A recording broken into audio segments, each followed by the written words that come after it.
Are we live? Yeah. Oh, there we go. Hi, everybody. Hello, everyone. Welcome to the Trophy Room pre-show. I'm your host, Joseph, aka Mr. Badbit. Alongside me, the greatest co-host who ever is, who ever will be, Mr. Kyle Stevenson. How are you, sir? Happy Oh, new. just I'm just am. Yeah, man. That's what I Uh, can give you right now. right now you might be saying, Joe, why are you so sweaty? Have you been watching Cops? No, I literally just got out of work, so I am all sweaty because of work. It's been quite a shit show the past 2 weeks, and I'm just rolling with the punches. How about you, brother? Same. Yeah, Lots to absolute do shit show. before PAX, both Mhm. work wise and showcase wise. Um, my car is getting junked tomorrow, so a little emotional about that. I was gonna say I would be a little emotional. I think you have my enter button Um, is sticky. Why is it sticky? my show order got canceled on me today. Uh, What? yeah, because I didn't have enough funds on the card that I used. Oh, did you tell them? Do you know So who I am? I'm going to call Best Buy tomorrow and see if it's in the store because Just it tell them. Do has to you know who be. I am? Because it was for a pickup. I was gonna Yeah, go and pick it up, and so it's got to be there already. it's got to be So I'm gonna call just to see if they're there, and if it is, then I will just go and purchase it there. fair, valid. Because on the website I can't choose pickup in store anymore. I, Just ask him. Do you who do you think I am? I'm Just this say it guy, like that. you know. Yeah. You go, do you know I host the number 4 most popular Oh, we've PlayStation lost a podcast on the spot. internet? What? I thought we were always three.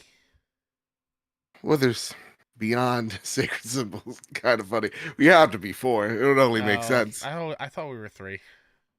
You know what? The number 4, but in our minds, 3 PlayStation podcasts on the internet. How about that? One of those I don't count. So Yeah, there you go. one of those There other you go. three you just mentioned, I don't count one of them. So we're number Woo! three. You take your pick, you know? Oh no, two of them I love unconditionally. The other one, though, The other one, you know, I can fight off in the marketplace of ideas for all we care. yeah, I really don't give a flying shit. So Anyways, Kyle, look at business. I'm temporarily, as of right now, shadow banned on Twitter, so I can't use my account. Uh-huh. Could you retweet the show for me? Oh, yeah. I just posted that we are live. Hello, Okay, thanks. Nicholas Johnson, Nisa, Stingray, Hida, Silcanet. What How's up? everyone doing? Yeah, how is everybody doing? I don't have the chat up right now, so it'll be a guess to me as it is to you. Um, yeah, how's everybody doing? Let me know. And I'm gonna drop that we are live in the Discord. My keyboard sticky. Have I been playing this, Final Fantasy game? Maybe that's the result. I don't know. But it's gross and I don't like it. Here you go. All right, Kyle. I'm about to pull up the Discord. And before I even do that, I forgot the Zencaster. Again, we are working. I just got out of work 10 minutes ago. That's a sidewalk. I Yeah, I will click on the Zencaster link in a second because the way my windows are set up, it's not Age the of Myth- best. What'd you say? Age of Mythology. No, absolutely not. Those bricks are familiar. You know what? I'm saying it. I don't care that you broke your elbow. I'm You typing in thinking it's Skyrim. Skyrim? Yeah. Ooh, Oh, it's a 60%. oof. Okay, this is Clearly, not the Age of Empires. cobblestones have a big role in this game. Yeah. Is this a card game? Would you like to play the Because I see game? like exclamation points. Also, this might be new. This little magnifying glass. Yeah, that I does don't look know. new. Hey, what ad did you get before this? It was some sort of pharmaceutical bullshit. Fuck yeah. Yeah. That's important to me. So, and Um, then there's like -1s up here. What Let card me game try to could pop out be? this enter button. This is gonna annoy me a great deal. I don't know what this is. Can I tell you something, Kyle? Yeah. Yesterday, I Just pulled a move real on. big dumb. Yeah. I'm saying I j- Hearthstone. I know it's not Hearthstone. Just move on. uh, Okay. yeah. What is this? Shirk? Shrek. Shirk followers? Oh, I thought Shrek. PC, PS4, Xbox One, PS5. PS5. What now? Come on. I'm sorry, you were saying? Um, I did what I think we all fear we do one day, Yeah. which is pulled up to a Dunkin' Donuts drive-through the other day, and I went to grab the drink, Coastal candidate. and I hit the drink on the rim of my door, and spilled everywhere. I'm sorry. In my defense, she was very high up. She had the high ground. Silk Cannon, you are. What do you say? He said Blood Bowl 2, and it's not Blood Bowl 2, but it's in the franchise. Blood Bowl 1? It's gotta be. Is it one of them just on PS Plus now? Oh, it's not one. I'm guessing it's 3. Yeah. 50-cent blood in the sand. Let's talk about it. There you go. There you go. Thank you, Silk Cannon. I was not Thank you, getting that. Silk. He always comes in to save us, and I'm very See, when I think for him. Blood Bowl, I thought they played on an actual like football field with grass. Yeah, same. Huh. Okay. Very interesting. 668. Okay, what is this? All right, can I say something weird? It's coming into focus. This is the wall. It's the lighting. Near. Ooh, you know what? As soon as this Philadelphia cream cheese ad goes away, I will type it in. Chat can't see can't it, go but wrong. It's there. You can't go wrong with Philadelphia cream cheese. Oh, it's just. Is there even another type of cream cheese other than Philadelphia cream cheese? I don't know. Okay, it's just not going away, so we're just living with it. Right. So what did you say? Near Automatopoeia. I was feeling what Syndulla was saying in Resident Evil. I think is a. I'll put it near first, because I get where you're going at. Near Automata. It's not near. It's an 86. Ooh. It's not Resident Evil. Right, because Resident Evil got a. Wait a second. It got a 90, right? 86 ain't bad. Okay, I thought I was gonna say Liza P. What makes you think that? The factory part. Okay. Whatever workshops, but yeah, it's not Liza P because of that icon right there. That's a waypoint for something. Stingray says Starfield. I don't think Starfield. This looks too. Starfield. But it looks too industrial for Starfield. It's not Starfield. PC. Ooh. Oh, Wolfenstein. No. Look at that Wolfenstein. Really? Xbox, PC. Okay. I mean, look at that gun. Has to be a Wolfenstein of some sort. It's not Killzone because I didn't see PC or Xbox One. Yeah. Watch Dogs Legions can't be. Okay. See, you got Nazis. But it's not the New Order, so it must be the second one. I always forget which one is New Colossus, right? Yeah. Yep. Bam. Nazis. Oh, there's the X. Get rid of the cream cheese. There you go. Take that cream cheese, you sick son of a bitch. I couldn't get past. Oh, because of the dog. Yeah. Yeah. Respectfully. But I will get through it one day. Like. I hope so. It's worth it. Yeah. If there's just like an accessibility option, it's like just skip the dog. If there's arachnophobia mode, there should be that mode as well. Yeah, because this one's an actual legitimate fear. Okay, so what's this? Ay, ay, ay. If you listen, I get it. You're afraid of spiders in a room. Same. But on a screen, get the fuck out of here. I have no idea what this is. No, same. I'm just gonna say Portal 2. Okay, they're being annoying. I'm getting a lot of DMs. How do I silence? It's not Portal 2. Can I just make it so that how do I change my online status? I don't know. For On what? Discord. For here? Discord? No, yeah, Discord, yeah. So bottom left, where you do see not your name disturb. and your profile. Got it. You figured it out? I figured it out. Okay. 89%. 89. So this is a good game. It's a good game. GG's chat, GG's. It's got to be the mini map, right, for this game? Yeah. We feeling Deus Ex? Let's do a Deus Ex. Yeah. I don't know if they have like hot pink or anything, but let's go. Let's liberate it. Let's do Mankind Divided. It's not that. Nope. PS5. Oh. Is this PS5. Judgment? Like Judgment, the Lost Judgment, whatever. Yes. Yeah. Let's try it. No. Oh wait, no. Is no, it the first this Judgment? is no. This is a Yakuza. This is Yakuza. Like a Dragon.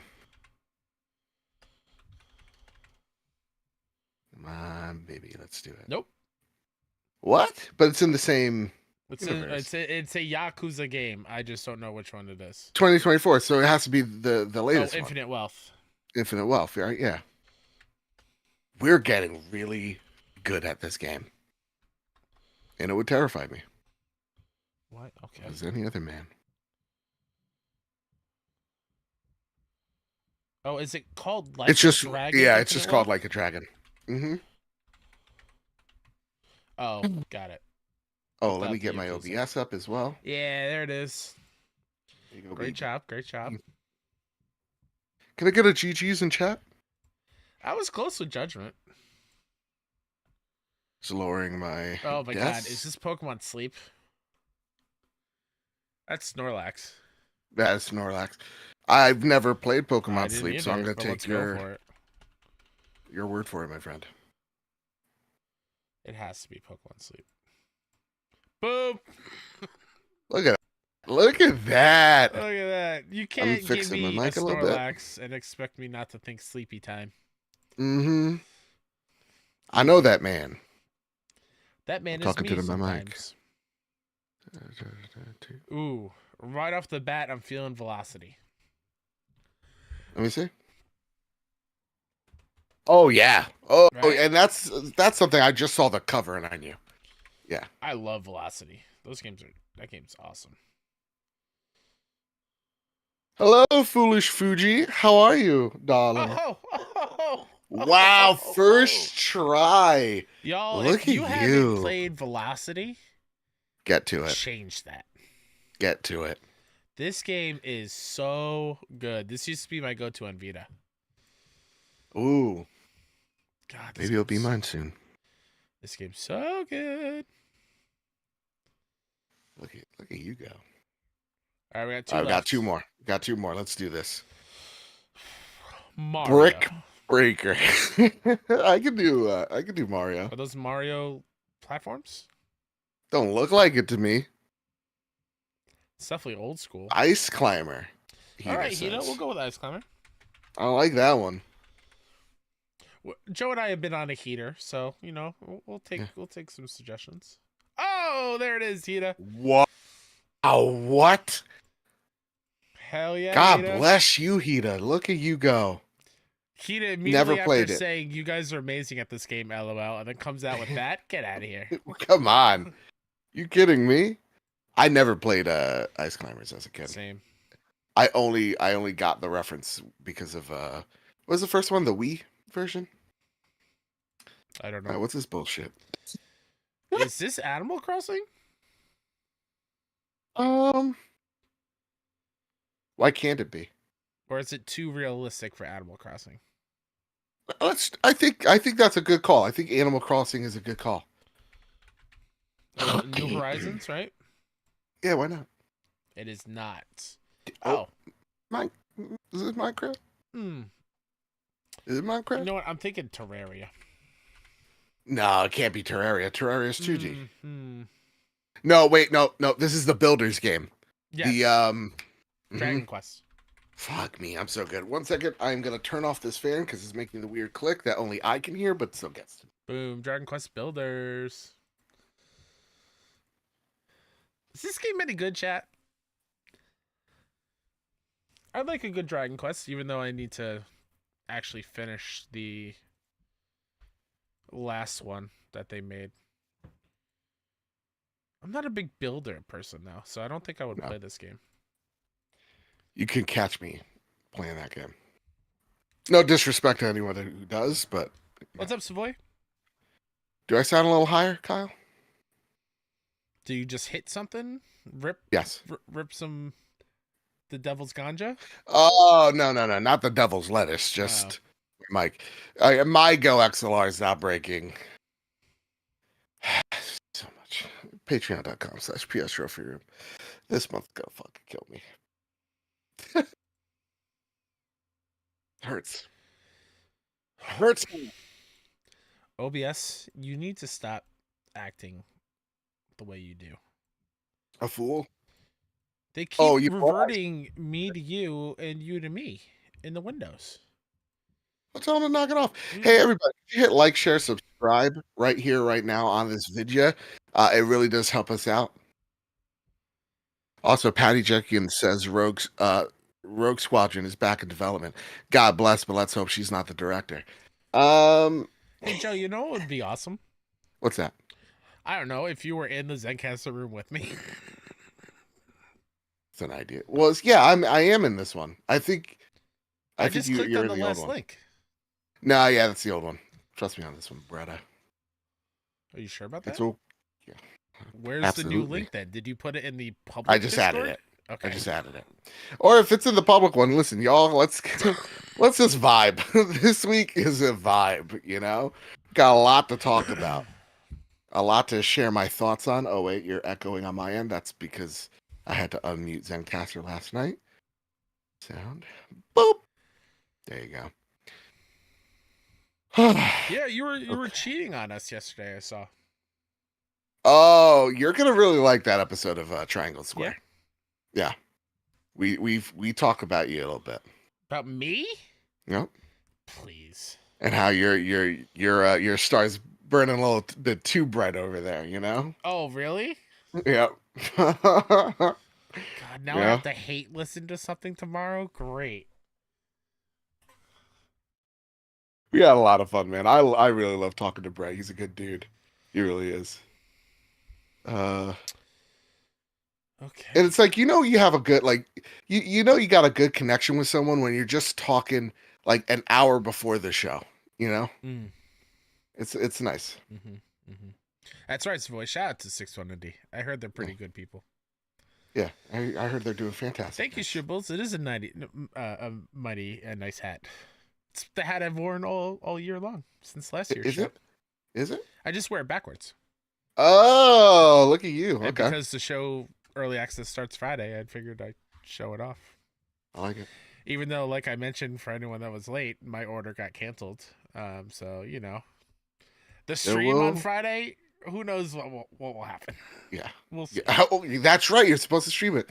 Yeah. Ooh, we'll figure it out. 1 second. I gotta get chat back up here because I had to just exit out of a lot of says, windows. Joe, did you see Insert Coin has Helldivers 2 clothing merch? Oh, share that. Well, I can't see it right now, but like share that with me. I will definitely be checking that out. In the Discord, because Elon in the Musk Discord has banned Joe. Yes, for now. I'm gonna start yapping tomorrow and see if that helps. And if not, I just gotta roll with the punches, I guess.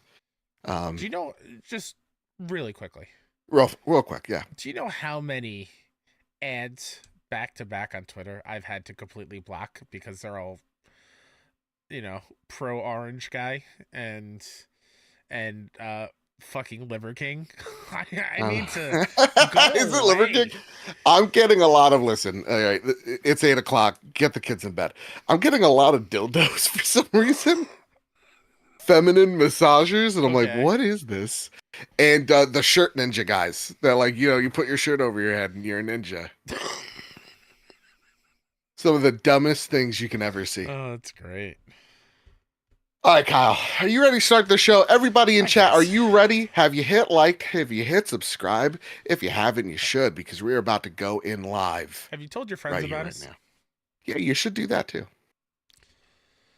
Okay. Chat, we will see you in exactly... Where is it? 16 seconds. Bye.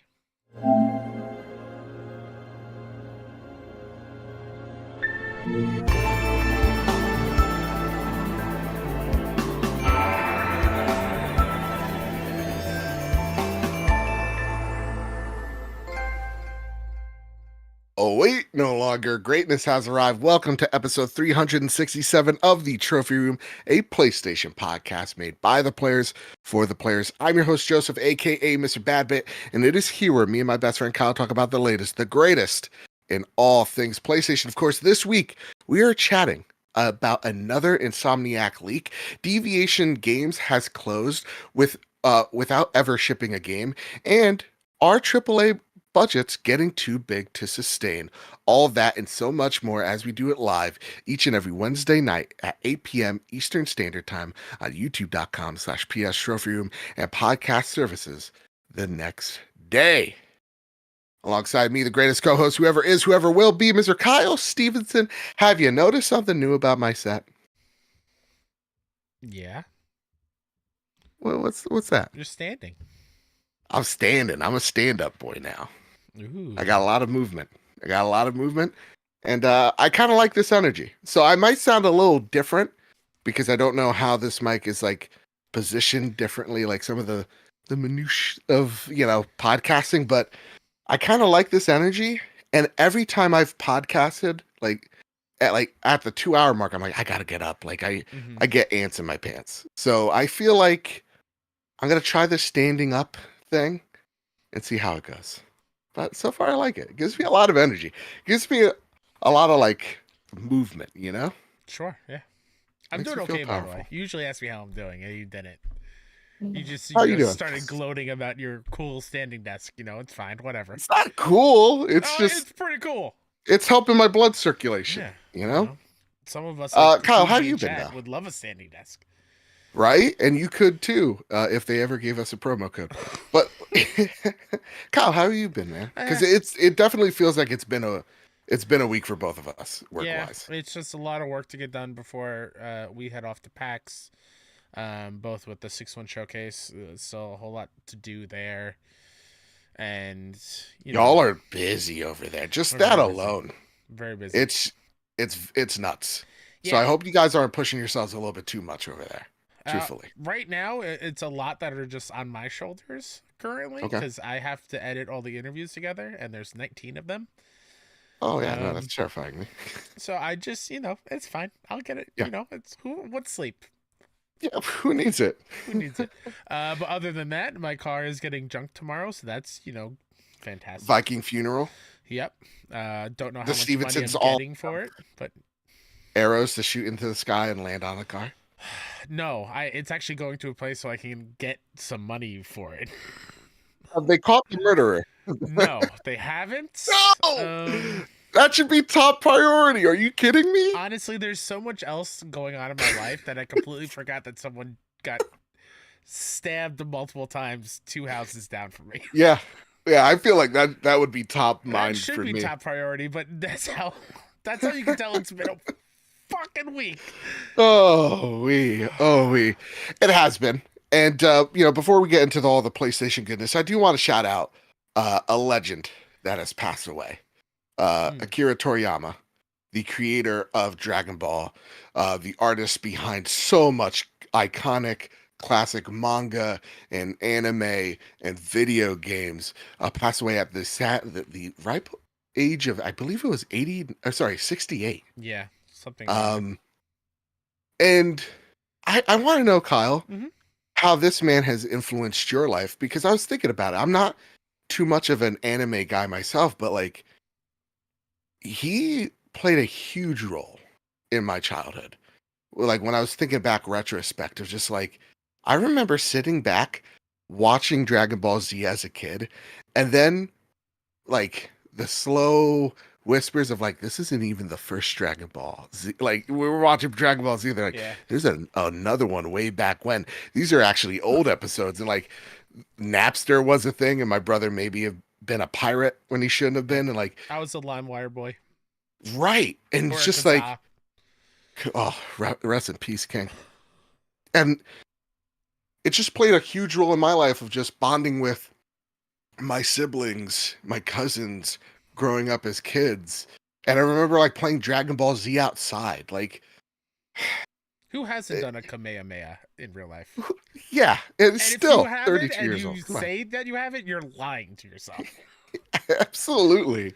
So, again, for me, rest in peace, because this man played a huge role in my childhood. And just seeing the impact, like the French president just came out, like, here's a picture I have, a drawing that he made. Mm-hmm. I'm like, is that in the Louvre? Like, what's that? Like, it's crazy the impact that one person has. It's kind of like what I feel like is like the modern Walt Disney passing away. Mm.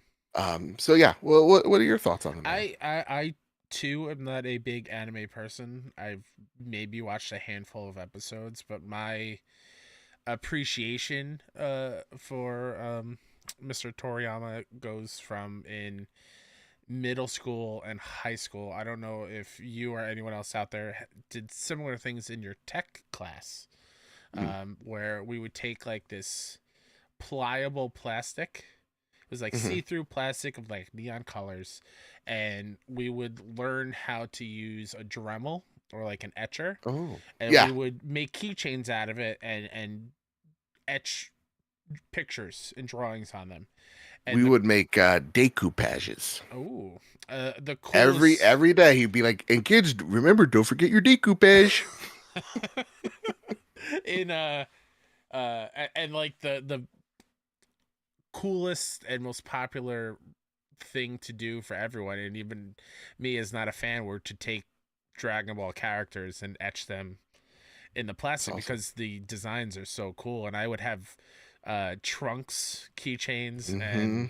and Gohan and Krillin and obviously Goku and Vegeta. Like they're all, even as a non-fan, they're iconic for a reason. And then finding out much later in my life that he did, I believe, all the art for Chrono Trigger. Yep. Um, it's just the man's influence will forever be felt, and he has inspired so many people that those people will now inspire so many people with the Yeah. stuff that they do. It's a really beautiful thing, and his impact and importance should not be understated at And all. also, I mean, the Cell Saga. Come on, like as a Yeah. kid, that was like our Avengers level. Like that's our Yeah. Thanos. You know? Yeah. God damn, you can't. Piccolo and Frieza, come on. Piccolo, the Frieza, and like that was, yeah, man. Those shows are something special. I really want to get back to maybe having like a cute little marathon, but like, yeah, rest in peace, King. I also want to get into some brighter news, but I thought there's no way I can't open up the show Yeah. without giving the man some flowers and some respect. But shout out to Jadis Von Metal yet again, Oh yeah. making making some really awesome art for the show. That's gonna probably be the Twitter banner of Hell yeah. just I like that. us on the table chatting, podcasting, and all the little, Easter eggs. little Easter eggs that are littered about. Go check that out and Yeah. go then subscribe to Jadis Von Metal, who, when he gave me that picture, I was going through a really rough moment. I was having one of those rough days at work, and man, he yet again unknowingly came in for the win. Shout out to Yeah. you, Jadis Von Metal. When I Yeah. got his DM and I saw it, brought such a huge smile to my face in a Hmm. much needed moment. And him saying it's been in the work for like years is Nuts. mind boggling. And Yep.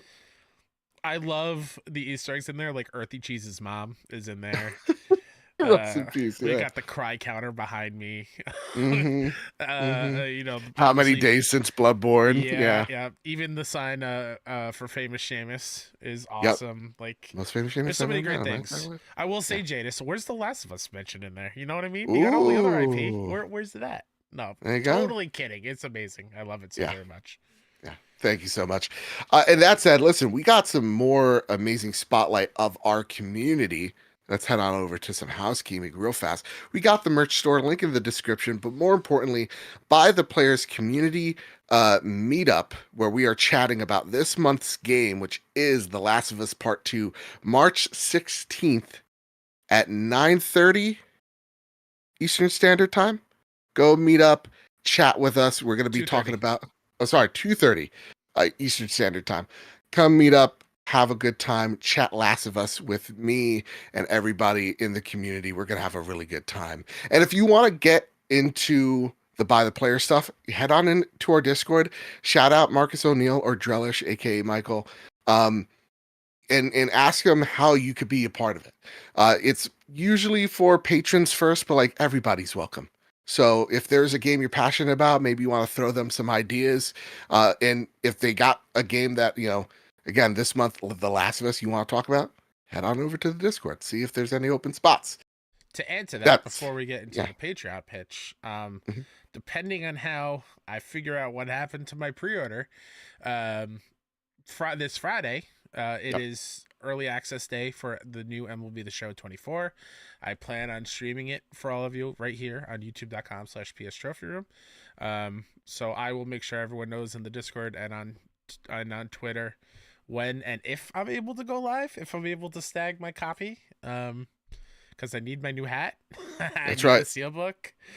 Can't have it can't be a Kyle Stevenson MLB The Show year without both. That's right. And yeah, just got a random email saying it got canceled because my card got Card got declined. No. Now this is your Karen moment, all right? Or actually, this is your Kyle moment. It's your time to shine. You head over to Best Buy. You let them know who you are. Let them know how loyal you've been to the Best Buy brand. Trust So me, loyal. it's gonna work. Yeah, trust me, it's gonna work. So yeah, That said, also next week's show, it's kind of in flux. It's gonna probably come out a day early, and there won't be a live version on the of the show just because it's PAX week. So it'll probably go up, hint hint, wink wink, when Dragon Dogma reviews go up. So whenever that is, I'll let you guys know next week. But probably I would think on Wednesday you're gonna see or hear at least me and or Kyle on the show. So just be aware and of if you're that, in and it's gonna be a fun time. if you're in Boston next week for PAX East, we'll be there. Let us know. If you DM see us. something, say something. Come say hi. Exactly.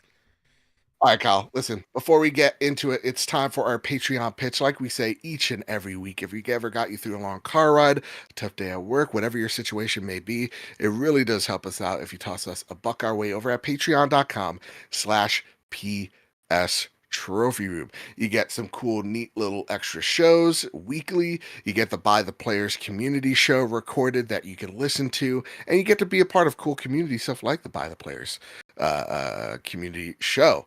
So that said, I want to thank our newest members, Maximum Carnage at the silver tier, and Amaze at 715 at the bronze tier. I want to thank our premium members, Todd Burwitz and Toxic. Our platinum members, Jay Shea, Jedi Master and Cowboy Danger D, Jonas Young, The Green Gorilla Gamer, Chaotic Monkey, Ryuko Kill 90, Stephen Flesh, Strubles and Bits, Bertos Maximos. Chris Hybrid 748, Matt Valdez, Silk Cannon, Decimine, Jidus Von Metal. Mitchell Gramling, and Randy Hale. I want to thank our gold members, Cypher Primus, Darth Simon the Pie Man, Jesse Garcia, JB the Purple Monkey, Hayden Doyes, Katie, Kevin Mitchell, Kevin Diaz, Marcus O'Neill, The Red Arrow, Aegis Hermit, Androzor, Astronaut Jr., The Winter Gamer, Robbie Bobby Miller himself, Brenton Zachary, Captain Logan, Final Fan XZ, Hambone, JD Dillinger, Stone Cold, E.T., Tino Six Speed, N. Johnson, Sean McKenzie, Rick Arrington, Spam and Banman, Matthew King, Duh Overlord, Durrani Raksha, Drellish, Rick Davis, Steph Midler, Samuel Nestling, and the Lord Commander Suddy, who I will be seeing at PAX. And he invited me over to dinner. And I hope that I'm not the dinner. I'm going to, only one way to find out. There's a reason why next week's show is up in the air. Exactly. Exactly. All right, Kyle. It's time to square up a lot of news. So these three stories kind of correlate with each other, but we're going to take it step by step. So take away the next, Step the by first news. step, day by day. Remember that TGIF movie? Never TV in my show? life, but I'm vibing with it. What? Do you know what TGIF is? Thank God it's Friday. Yeah, but the block of programming on ABC, I think it was back when I was a kid. You were a No. baby. Sabrina the Teenage Witch. Oh, Boy Sabrina. Meets World, like that block of programming. Dope. Oh, that's the TGIF. Like, yes, there was a show called Step by Step where a divorced dad, divorced mom married. I believe it was Alan Thicke and Suzanne Summers, I think. Okay. And they each had like 5 kids each, 5 boys, 5 girls. That's a little bit too much. Yeah, it was great. It was great. Anyways, Zarmina Khan over at PS Lifestyle writes, trailer for Insomniac's canceled Spider-Man multiplayer game leaked. A lengthy trailer for Insomniac Games' canceled Marvel Spider-Man multiplayer game has leaked online. Titled Spider-Man The Great Web, the game's existence was confirmed following a ransomware attack on Insomniac Games last December. This trailer is part of the files that hackers gained access to and continue to leak to this day. There had been a few rumblings of a Spider-Man multiplayer game, but nothing was confirmed. In the presentation, the game was described as, quote, Spider-Man meets GTA Online, end quote, and it was supposed to launch by 2026. The Great Web would have come with a battle pass and would have received individual Marvel character-themed seasons every 3 months. Insomniac wanted to introduce a new story act every month and had plans to release free content periodically as well. According to journalist Jason Schreier, Spider-Man The Great Web was canceled quite a while ago, but we don't know the reason for its cancellation. Ooh-wee. Now, I got 2 questions that kind of correlate to each other here, so I'm going to read them both. And of course, you can send your questions in via the Trophy Room Discord server, link down below. Go join the hundreds of y'all that are just the best community on the internet. And then each and every Wednesday, I ask for your comments, your questions, and you bring them to me, just like Green Gorilla Gamer does. Months after the devastating Insomniac leak, a leaked trailer of Spider-Man The Great Web is circulating around social media. And the trailer looked incredible for just being a concept. But my question is, why the hell, out of all the live service games, did this one get abandoned? It's a multiplayer Spider-Man game. It would have sold like madness. Anyway, y'all I have a show to run. I've talked a lot. Will this get read on the show? Probably not. This part of it did. And then Bertos Maximus writes in a opposite take. Bertos writes in, good evening, gentlemen. So, Spider multiplayer, huh? I mean, I hadn't heard of it till now, and the trailer leaked online. I mean, I personally wouldn't want a multiplayer Spider-Man title. Don't get me wrong, canceled games are never good, but sometimes it's a blessing in disguise, and I don't think this would have been good. What are your guys' thoughts? Would this have been a game that you two would get stoked about, or are you in the same boat or same train as myself on this? Also, did you know about this before? Maybe have you heard, or maybe I have been under a rock for a good while. Super stoked to play Final Fantasy VII Rebirth at the end of the month. Thanks for your advice last week. Thank you, Bertus.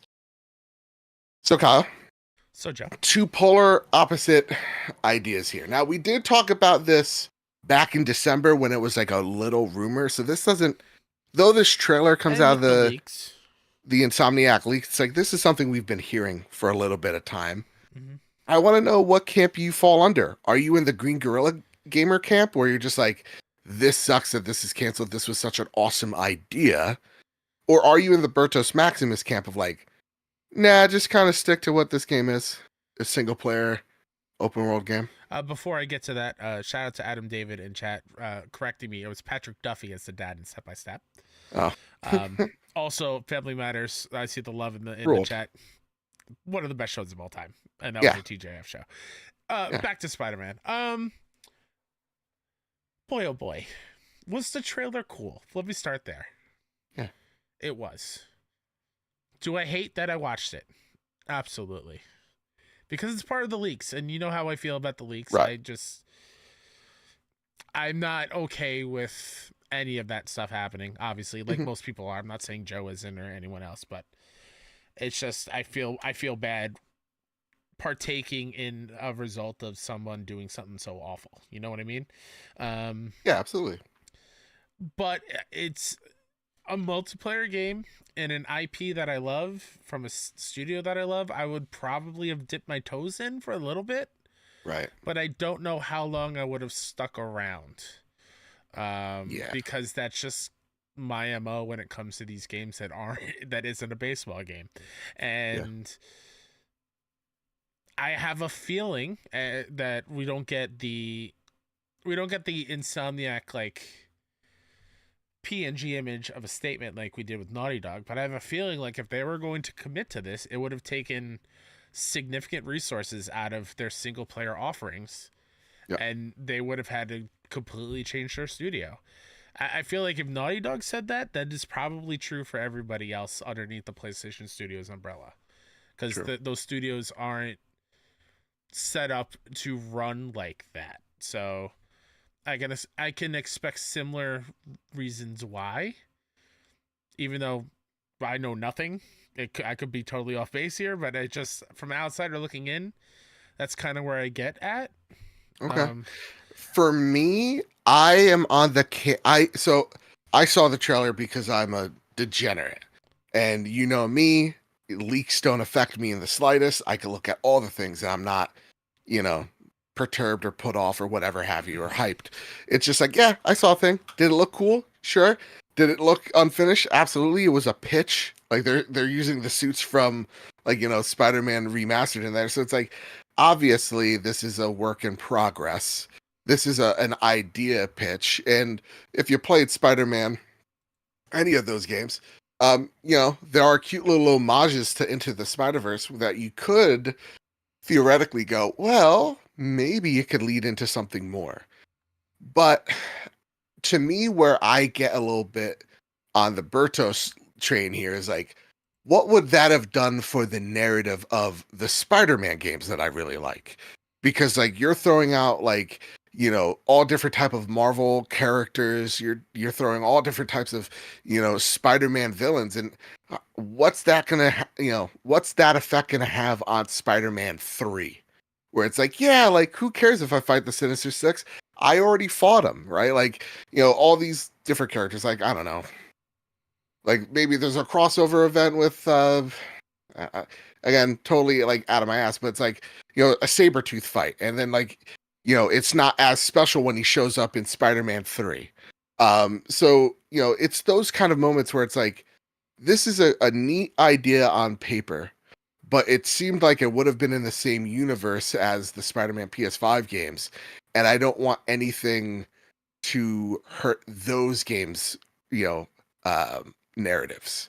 So for me, I think honestly, if I was a betting man, I think you see aspects of Shattered Web in the next Spider-Man, of like how do you make Spider-Man 3, bigger and more bombastic and what the audience's expectations are. Well, maybe you know there's a player 1 and a player 2 in Manhattan it's instead of just the Great Peter. Web, by the way, Sorry, the Great Web. What did I say? Shattered Shattered Web? Web.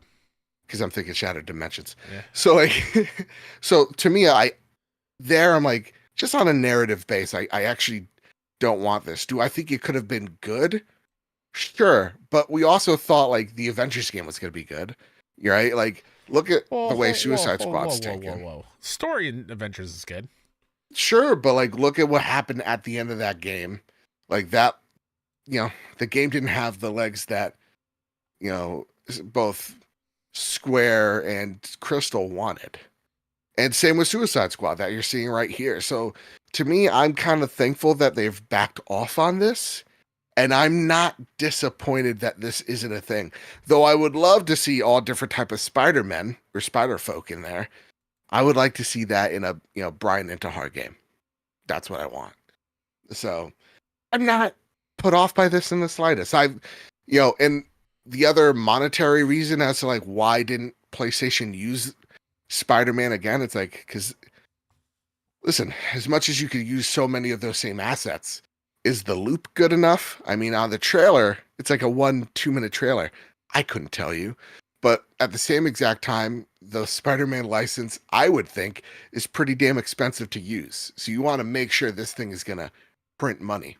Whether you describe it as a GTA inspired Spider-Man or not, you want to make sure this thing's going to sell. So I can understand why they pulled back on it. Also, chat, my mic is at full volume now, so if I'm still too low, I don't know what to tell you. Yeah. I can And tell don't worry, I'm coming podcast. in low, and I don't know why. Again, it's just the Go XLR, patreon.com/PS Room. It's going to get figured out because mine's is not being affected. And I can't do it anymore. It's that other PlayStation podcast I refuse to acknowledge is Fair affecting the mic I levels think right it's now. I think it's Luke Lore. He's snipping at the wires. Could be. He's, all right, Kyle. He's being Ant-Man right now. He's being Ant-Man. He's in my computer. Kyle, it's time for the next story that is again tangentially involved with some cancellations and moving around and such. Andy Robinson over at VGC writes, PlayStation-backed Deviation Games officially closing. The studio, which was founded in 2020 by two experienced Call of Duty developers, didn't get a chance to release its debut project, an original IP, which was set to be exclusive to PlayStation platforms. Quote, "It is with a heavy heart that we announced the closure of Deviation Games," Operations Officer Christy Stull announced on LinkedIn. "I want to express my deepest gratitude to our entire team. Thank you all for your hard work, dedication, and contributions to Deviation.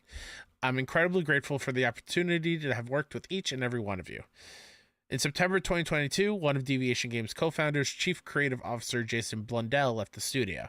Deviation was reportedly, quote-unquote, over 100 strong in 2021 when it signed the deal with Sony. At the time of its announcement, the studio told GamesIndustry.biz that its PlayStation deal ensured, quote, complete financial security for years and years to come, end quote. All right, so this is, again, thoughts go out to all those affected. Kyle, it seems like to me, we talked about Deviation's PlayStation game being canceled, and it seemed like a lot was riding on that game being a hit, or that game supplanting Deviation as part of the PlayStation umbrella. It seems like, they're even now on the that SGF stage, right, talking about it. You got both logos. Like the partnership was insanely close. It looks like there's been some internal struggle there because Jason Blundell left that studio, but on LinkedIn he is a part of PlayStation.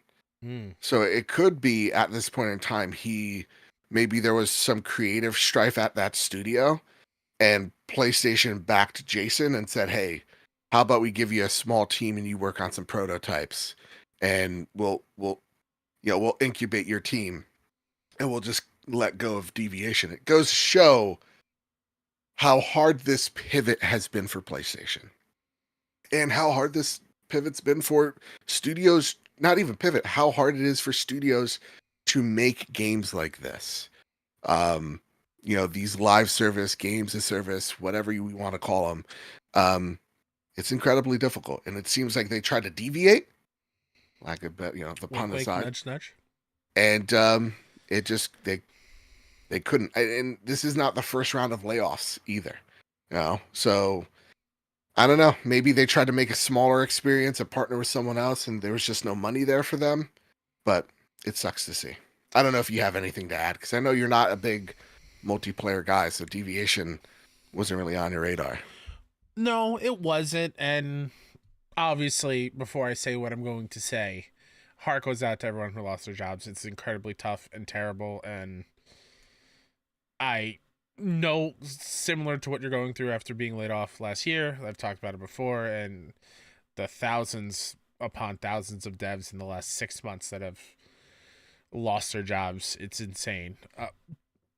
But this isn't like, when I think of the future for PlayStation, not the biggest loss, just because we haven't seen anything. Yeah. It'd be different if we saw something and got nothing, or then this week we got this, but we haven't even seen or heard about whatever this game might be. Yeah. I think this is one of those problems of announcing just a thing too early. Yeah. And I mean, maybe like the partnership, maybe is something you could announce in a blog post and having it on stage, and people have expectations. They're like, oh my God, the creators of an X studio, and this But studio, this is going to be great. yeah. And then it just not paying out, and Yeah. you get people's expectations, mixed up. That is definitely a thing. But like we saw with The Last of Us multiplayer, it's like, hey, here's some concept art, guys, get excited. And that looked a bit more tangible, and then that gets people's Mm-hmm. ideas flowing. And when that gets canceled, you have this talk of like existential crisis at Yeah. the studio or Yeah. or whatever have you, that may or may not even be a thing that's happening. But Mm-hmm. we get into panic mode because it's like, well, we saw a picture of a lady with a rifle on a balcony. It's like, That's a great yes, picture. but great picture. We use it a lot of in thumbnails, but like it sometimes just doesn't work. Yeah. All It's a right, Kyle. bummer. Let's talk about this. This is where everything culminates into the big picture moment for PlayStation. Take it away.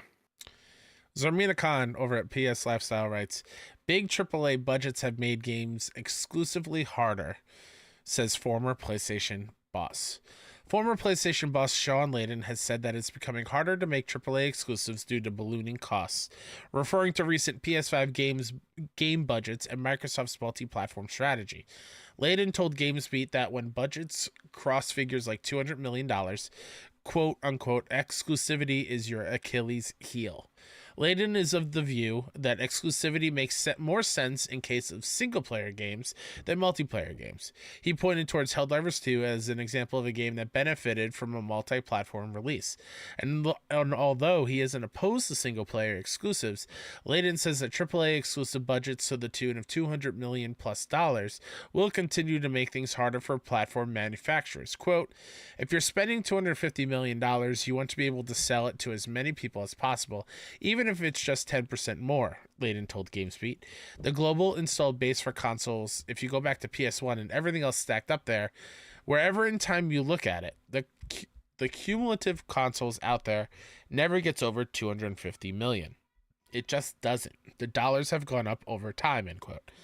Layden added that companies aren't doing enough to attract more people to console gaming. And I mean, that's one of the big questions is like, how do you get more eyes? We've talked about it a lot on the show of like consoles have hit this ceiling. They've always kind of hit the ceiling of around 200 plus million units. That's as a whole, the whole lot of them. That's where you're going to, probably land as games get more expensive and as audiences demand more and more from you and from your sequels. How do you grow? Right. And it is a bit of an existential question. Kevin Ainsworth writes in, though, at the Oscars this week, Cord Jefferson called out movie studios for making one movie that costs hundreds of millions of dollars to multiple movies that cost less. A similar sentiment we are seeing from Shawn Layden in the games industry.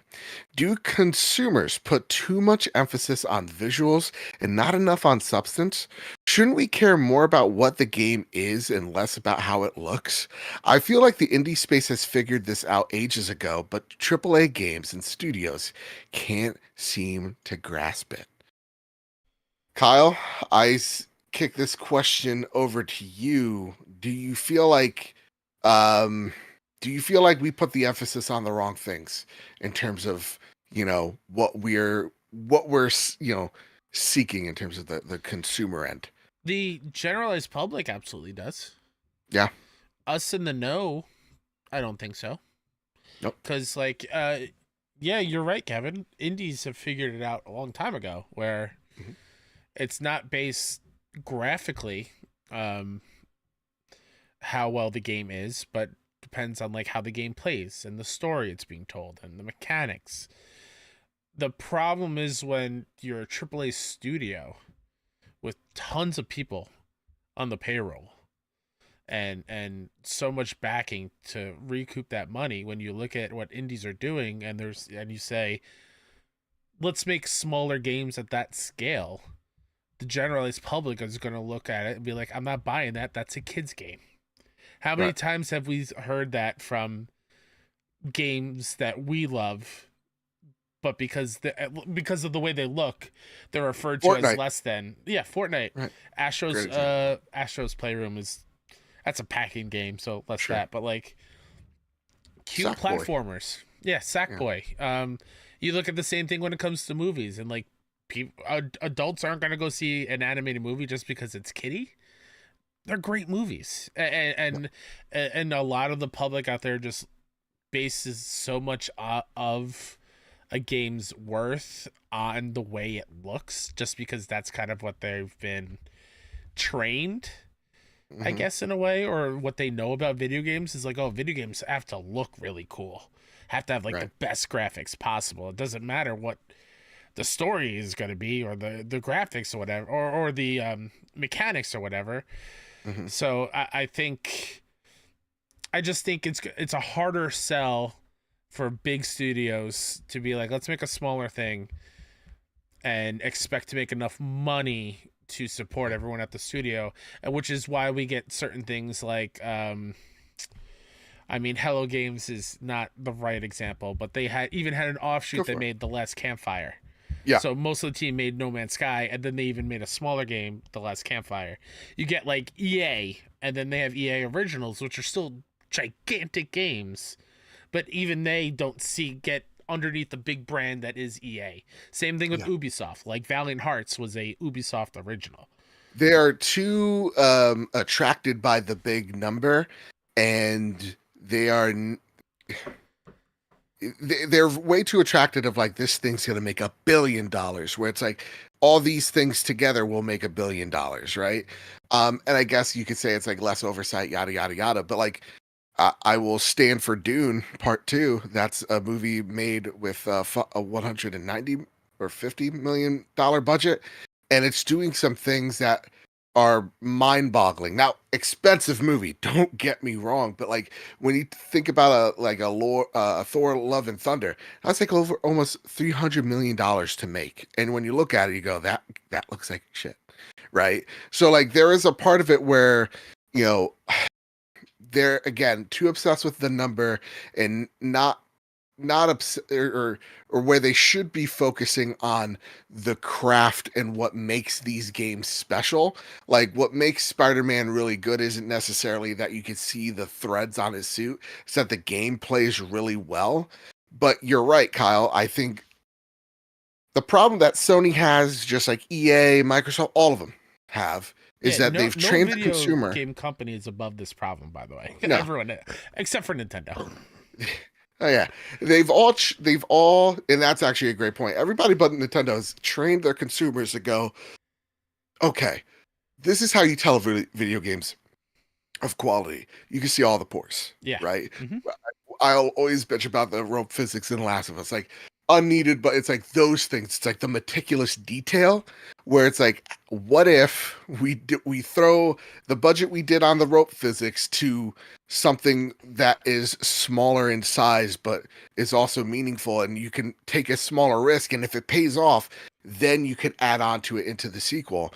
That's something I don't think a lot of AAA games are thinking about right now, and I'm begging them to. Because the other situation here is like we had this the CEO of EA talk about how AI is going to help with efficiency, and I bet it is.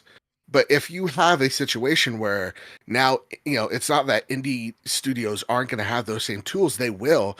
You're already competing with indies on the scales of a Baldur's Gate and Alan Wake. Now you're going to have teams that are doing it with less, that might make it look almost as good as what you're doing. And that is just an untenable situation for AAA. And again, this is something that they're going to figure out. It's not like this is an impossible task. We'll talk about it with the next question, but like this is something that they're asking themselves now. Yeah, because I feel like we're been in panic mode, and I always want to stress this. They're talking about it now so that they're prepared about it in the foreseeable 3 to 5 years. That said, Excalibur writes in. I was listening to another podcast this week. How dare you cheat on us, Excalibur? And they were discussing PlayStation layoffs and the unsustainability of AAA games as a whole.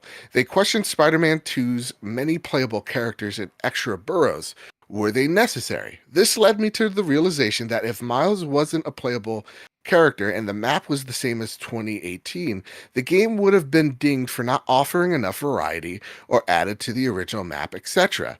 And its review scores would be much lower, as is many gamers would, and some pundits already complain about Spider-Man 2 being too short. It's perfect in my opinion. My question is this though: what is the responsibility? What responsibility does the games media account for AAA game production space, constantly asking for more and calling out when games aren't big enough or lack variety? I don't need every game to be everything. This is not an attack on pundits or the games media. Oh, don't you dare make a list about it. And, but it's a fact that they're the tastemakers to many, and the influence that they hold on gamers directly influences the type of games that are made. For the AAA games being sustainable going forward, doesn't the scope of games have to be reframed through the eyes of the people covering them? I know publishers slash devs shouldn't care about review scores, but they do, and they fear reviewers' distaste at being done with a game too soon or not having enough cosmetics, etc. May scare developers into increasing their scope. What does the games media and pundits like us, the enthusiasts, have to play, Kyle, here in the ballooning costs? What do you think? That's hard for me to answer because Mhm. right off the rip, I don't think it's up to games media to play as big a role as they, in Excalibur's case, do. Yeah, I, I yeah. I think most games media will point out what's good and what's bad and not have to worry about things like length too much. Yeah. Because it's also just not them, right? Like I work in games PR. I have to take notice of how well games do and the Mhm. feedback of games when they come out. And if they are short, people who buy the game on their own time also flood the devs with the game is too short. So it's not just games media. Right. It's they hear it from all sides. I just think this is like a time machine situation where we have to go back and tell the devs like, listen, bigger doesn't always mean better. Hmm. And that's like, I loved everything about Spider-Man 2. I like being Right. able to play with Miles. I like the other Burrows. Um, I think it's an unwinnable situation right now because when it comes to like exclusive first party games, I don't think you can scale back too much because then the devs will never hear the end of it. Right. And then they'll get review bombed, and then no one's going to buy the game, and they're going to be upset. Look at how many people got upset over a stupid puddle in Spider-Man 2018. Right. If they take one thing out that wasn't in the first game, and it's just a new story in the same world with not much of a change to anything, that's going to be a big miss. Hmm. And when it comes to visuals, we've been saying for years, games can't look better than what they already do, at least Yeah. to my eyes. So, We're starting to hit the uncanny valley where it's like what I think what marketing teams and the publishers themselves are going to have to do is like now you can't rely on games looking prettier than they already do. Because A, it's hurting you on the back end of like you building these games, but we're also coming to the uncanny valley of mhm. how games could start looking. And even like I'm like, if games start looking a little bit more realistic, like I would have trouble playing, games like Call of Duty, where I'm like Yeah. actually using real guns to shoot. Like it would make me feel uncomfortable. So we're coming up to this uncanny valley moment in games and how they look. And I think it's up to the publishers of how to reframe what makes a game really interesting. Because it's easy to go, look at how pretty this game looks. The ball physics on on Red Dead Redemption 2, isn't this crazy? Mhm. I think that has to be scaled back and go, okay, but what about, like, I don't know, how can we showcase AI? How can we showcase level design? How can we showcase the gameplay loop in such a way where people are like, Show why this this is new something. mechanic is worth it in the next entry, Yeah, and how that makes the gameplay loop better, kind of yeah, situation. yeah. It's this Focus is on the the TikTok features, not the generation. way it looks. So focus on those moments where it's going to be clipped, and that's where I think you're gonna succeed here. Mm-hmm. But that said, like Shawn Layden puts out a really good point. We are reaching this untenable stage of like games. Games can't continue to go down this path.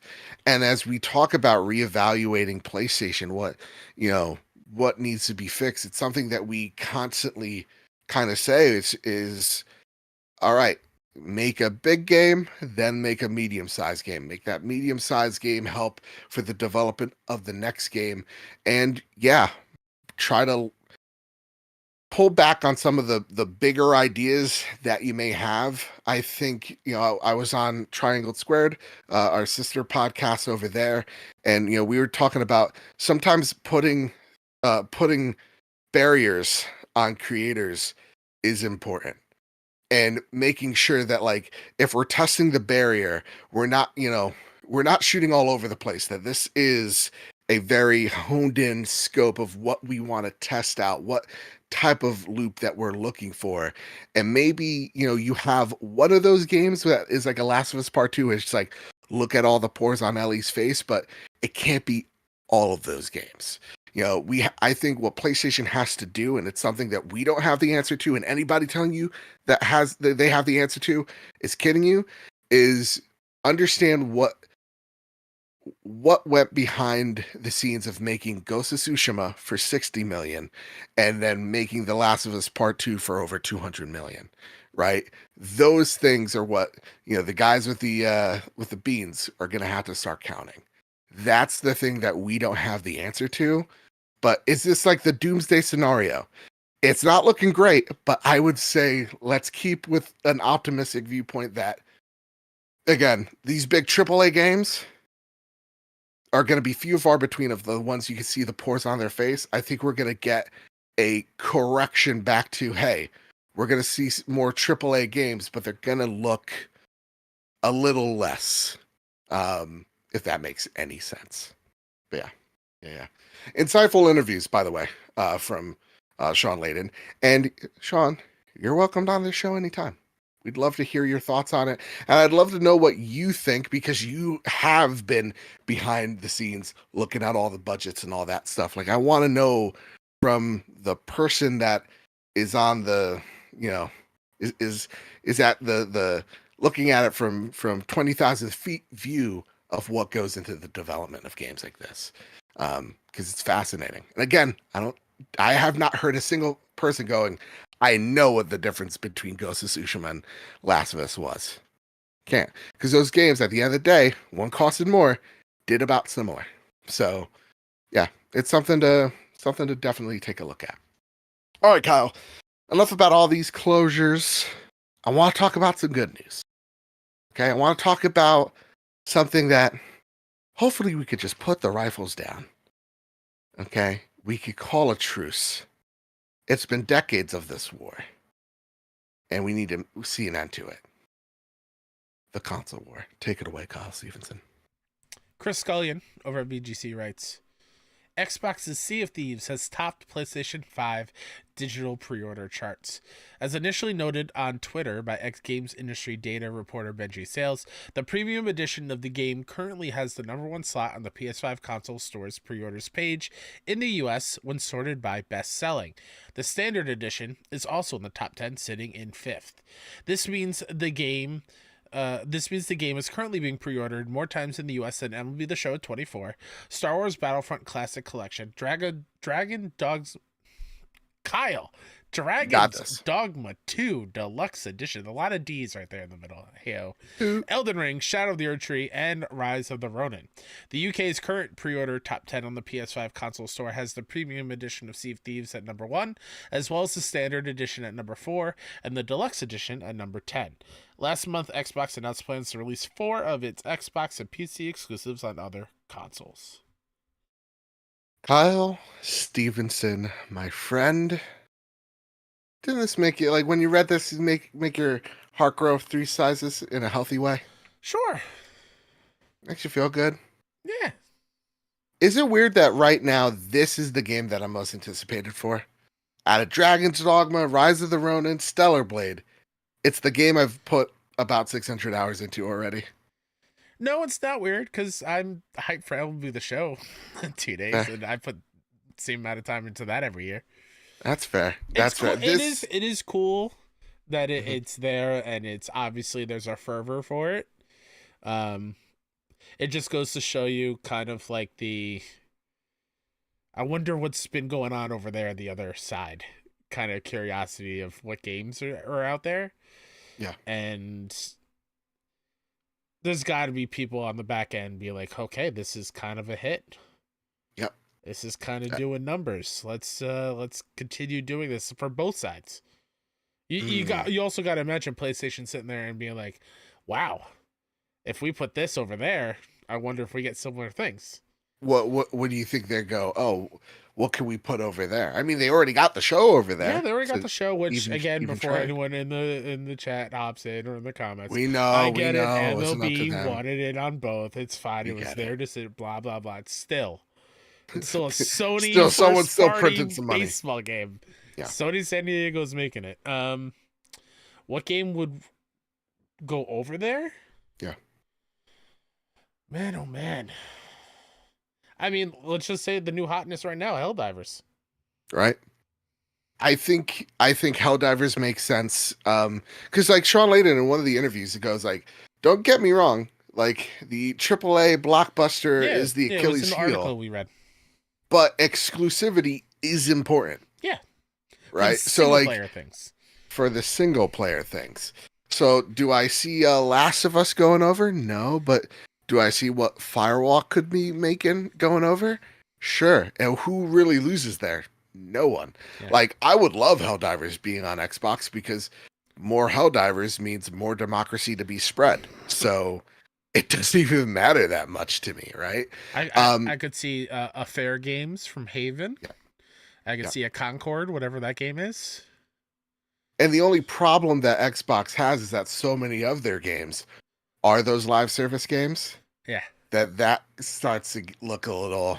All right, do we see a Gears of War? Do we see a Halo and like the infinite multiplayer on there? Like, how do they maybe parcel some of those? Because like I think Halo and a Gears make sense on PlayStation. At least their multiplayer suites, because I think again in the land of the Fortnites, the Rainbow Sixes, the Call of Duties, the space is so fierce in the shooter space that like you need to be on everything if you're a multiplayer game. And so that's what the only thing that kind of goes, okay, so what else do we see from Xbox? I don't think we'll see Star. I mean, if we see Starfield, Jesus, then the sky's I don't think truly we the will. limit. But I think it comes to their multiplayer offerings that Mhm. we'll start seeing more of this on. And Or they're the smaller smaller. ones, like Pentiment and Hi-Fi Pentiments, Rush yeah. and Grounded. Now, did I pre-order this game? Of course you did. Absolutely. I'm a real sicko. I really hope I just pop the plat immediately. No, that's Um, not how that works. They say it's cross progression, so I'm getting all my stuff and getting my awesome Oh, pirate. okay. Now there's a lot of achievos over there that I don't pay attention to, but like I'm Pirate Legend. I did the Okay. Jack Sparrow stuff. When Got is 600 this? hours When in is here. this finally out? April 30th, and then Okay. there's some like betas, like Okay. the premium edition you get like I was early just wondering access if to. like the trophy guide was out there just to see. Yeah. Can I tell you something, Kyle? Yeah. I think this standing desk is working. I'm feeling energy. Good. I'm happy for you. I'm exuding more confidence in myself. I feel. Okay. Great. I'm gonna get you a standing desk. I mean, I just My bought this treat. desk. My treat. Okay. All right, Kyle. Let's talk about the thirst that needs to calm down. Does it need to calm down? I don't know. Oh, I don't know. Vicky Blake over at Eurogamer writes, Stellar Blade demo was published, then deleted from the PlayStation Store. A 45-minute demo of the upcoming PS5 exclusive Stellar Blade was added quietly to the PlayStation Store earlier this week. Just half an hour after it went live, however, the free trial, which had not been formally announced or advertised, was mysteriously pulled offline again. Unfortunately, even those who'd been quick enough to download the demo found themselves locked out once it had been removed from the storefront, intimating that the app had either been published prematurely or had not yet been ready for a playing audience. The swift deletion wasn't quite quick enough, though. Some players not only managed to reach the end before being locked out, but they also recorded their playthrough too. Ooh. Another knock against the all-digital future. They just take our games away. I mean, that's something, right? Like, Yeah. I know it's a demo; it was released too early, but like, supposed to be out, yeah. this is a first. We've never seen this before. That said, though, Kyle, Well, with PT. but PT, like, so what happened was, like, one of my buddies downloaded Stellar Cheeks, and he went to play it, and then they just locked him out of it. Like, whereas PT, you could still hop on your PS4 if it's on your hard drive and play that game. Sure. Yeah. Sure. That said, Kyle, have you seen any of the gameplay yet? Not gameplay. I've seen screenshots. Yeah, man. I had to go into safe mode real quick. I thought I was. Yeah, I got pop incognito mode for the kids. You don't want them to stumble on it. Wow, that's a lot. Even as a man, it's like, listen, it's weird because again, like Tifa gets away with it, and we're like, it's fine. But then I see like the Stellar Blade, like literally like nude outfit. I'm like, okay. I mean, it's a lot, but like, it's not like I'm offended. Like, oh, please don't show me this. I'm just like, that's a lot of. You're like, it's surprising that PlayStation was just like, yeah, how much money you want for this? We'll put this. You know what I mean? Like, this is practically porn, but like, whatever. I'll pay for this. Mm-hmm. Shuhei was like, this is awesome. I do understand why. I think, was it a few weeks ago, you or I mentioned that it got like an adult only rating somewhere in the world? Oh yeah. And now that totally makes sense. I can see why. That said, you look at the gameplay, and not just her walking up the ladder. You sick freaks, by the way, and I'm one of them. But like, you know, the actual action of it, game looks good. Yeah, it looks solid. This looks like it's going to be a fun time. Solid though, action wise. It looks stellar. Sharp as a blade. Yeah. Oh. But yeah, no, it looks really fun. I don't know where this game will land, and we're going to talk about Rise of Ronin in a second. But like, this looks like it's going to be a fun, like Devil May Cry-esque sort of game, and I'm excited for the demo. That said, so Candid is as well, and he writes in with, this week we saw Stellar Blade appear and disappear real quick. Do you think we will see it officially available soon? I wish to have Rise of Ronin 2 because compared to Dragon's Dogma 2 on the same day, my choice is made for now since I don't have time for two big new games at the same time. A demo would go a long way to sell it to people. Also, do publishers forget that there is 12 months in a year? No need to cram the first quarter that much. It's like they're finally picking up on the fact that Dying Light, when it first came out in January, was a big hit, and they're finally... I'm not talking about the second one. The first one, years ago at this point. Yeah. Like, that one time it worked out pretty well. Let's continue that trend. All right, why not? Yeah. So, Kyle Stevenson, what say you? Let's see. When do you see this demo dropping? Is it next week? The week after that? When? When is the actual date for Stellar Blade? Stellar Blade is at the end of April. April 25th or 3rd. One of the two. I'll look it up right now. I don't think we get the demo before Rise of Ronin. So that's next week. So maybe end of March, early April. Okay. Because I can imagine 26th. Yeah. No, I don't want to even put that out there. I was going to say like maybe another state of play before a June big showcase or whatever, but I don't want to even put that out there right now. Yeah, don't put that magic out there. Someone's going to run with it. I think it obviously exists. Yeah. There could be even their Twitter's like, you're lying. Whoops. Exactly. it's Yeah. definitely there. So I don't know. I think end of March, early April makes sense, and Okay. I'm excited to try it because I do want to. Devil May Cry is hit or miss with me. I haven't played Mm, any of like the recent ones, but like the old school Devil May Cry was like kind of my jam, and I can't think of another like. And correct me if I'm wrong, Joe. tell me. Play like a fast paced action game recently None that come to mind that's that not is like similar Souls to this. inspired. Yeah, exactly. Yeah. Yeah. I do think there's room for this game. It's not going to be like a 7 million sold or 3 million sold, but like it's going to find its audience, definitely. Because yeah, there is a And thirst they're for the all Devil May wearing Cry trench esque games. coats. This is a more conservative type of game. No, there's a want for the Bayonettas and the Yeah, DMCs out there. And I Bayonetta's think a this good game, call. yeah, I think this game's gonna do pretty darn well. And I think half of the thirst is memeable to the point where I think it'll get some people in by just the way it looks, Yeah, it's as going well. to So, take off on streams. oh yeah, a demo. I don't see it launching next week. I could be surprised. Love to be wrong, but you do want to promote Rise of Ronin before the game releases for Tecmo Koei's part. Yep. Um, and so I could see this being at the end of March, maybe early April. We drop the demo and we get our hands on it. But so far, man, it looks stellar. I'm excited. Yeah, That said, I'm a little worried about this next one, Kyle. little We got same. three previews. You want to start with the first one? I'll take the second one. You go third. Absolutely.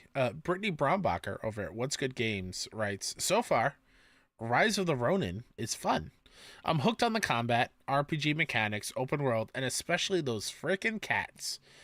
These are very early impressions, but for a game doing a lot, it does a lot well. I'm still unsure about the narrative, but it's too early to tell. And Jordan Midler over at VGC writes, so far, while we're enjoying our time with Rise of Ronin, we're waiting for its standout moment. Other than some out of date looking visuals, goes back to our previous comments before. Every element of the game is fine to great. Nothing so far is best in class. There's plenty of room for that to land, especially considering the size of the game and Team Ninja's pedigree. And Destin Legary over at IGN writes, Rise of the Ronin is poised to give players a lot to dive into, and while it doesn't quite live up to PlayStation's first-party open-world exclusives in the graphics department, the developers at Team Ninja has focused on what's important. An engaging story that has a great hook to keep you exploring, a fun gameplay system that will keep you striving to perfect your skills, and all of that is found alongside a smattering of fun activities to challenge yourself with. Kyle, is this still? This was never a day one for you, right? No, This was a wait and see. I've whenever it was first unveiled, it just didn't look super great to me. Mm-hmm. Um, yeah, maybe going back to our previous conversation, maybe I am to blame for the visuals because Right. this is definitely one where I look at it and it's just when I compare it to other open world games, it doesn't look like a massive game, and I guess I'm just learning I'm part of the problem. Yeah. But it's fun to see here that like the way the game plays is great, but even to go even further, I saw like Andy Cortez of Kind of Funny and Blessing also say like it's missing that special it factor to it. I think Right. they use sauce or swag, but like it's I forgot who said which We're one. old. Let's stop using No, sauce and swag. we could use those. It's missing that banger quality. You know what I mean? All There's right. something there that it's missing. Listen. Let me. If you're a 30-plus-year-old man and using sauce, Uh-huh. knock it off. No. All right. We have accountants to do taxes. You know what I mean? Like come on. Our backs hurt when we wake up. We're not Ciao. hip and young. Ciao. I'm not jumping up and like, slapping my feet together. Go yippee! I'm one with the youth. Sauce is banned. I don't even use sauce, but now I will. No, The special sauce, no. Yeah, no, I'm not a condiments pixel slapper in the chat goes condiments neglected. Absolutely. Sauce, no. Swag, acceptable. I'm not thrilled about it. Swagger, I am I'm okay with. There's so many Yeah. things I want to say right now, but I'm holding back. All right, fair enough. I'll be on my porch yelling at the youth. Um, no, some of this does get me a little worried. As someone who had this on their fantasy critic, this is one I dropped because I can't risk it for the biscuit. Fair. Even if it ends up being like a low 80s, there's some warning signs. But that being said, 4 hours in, yeah, things could definitely change.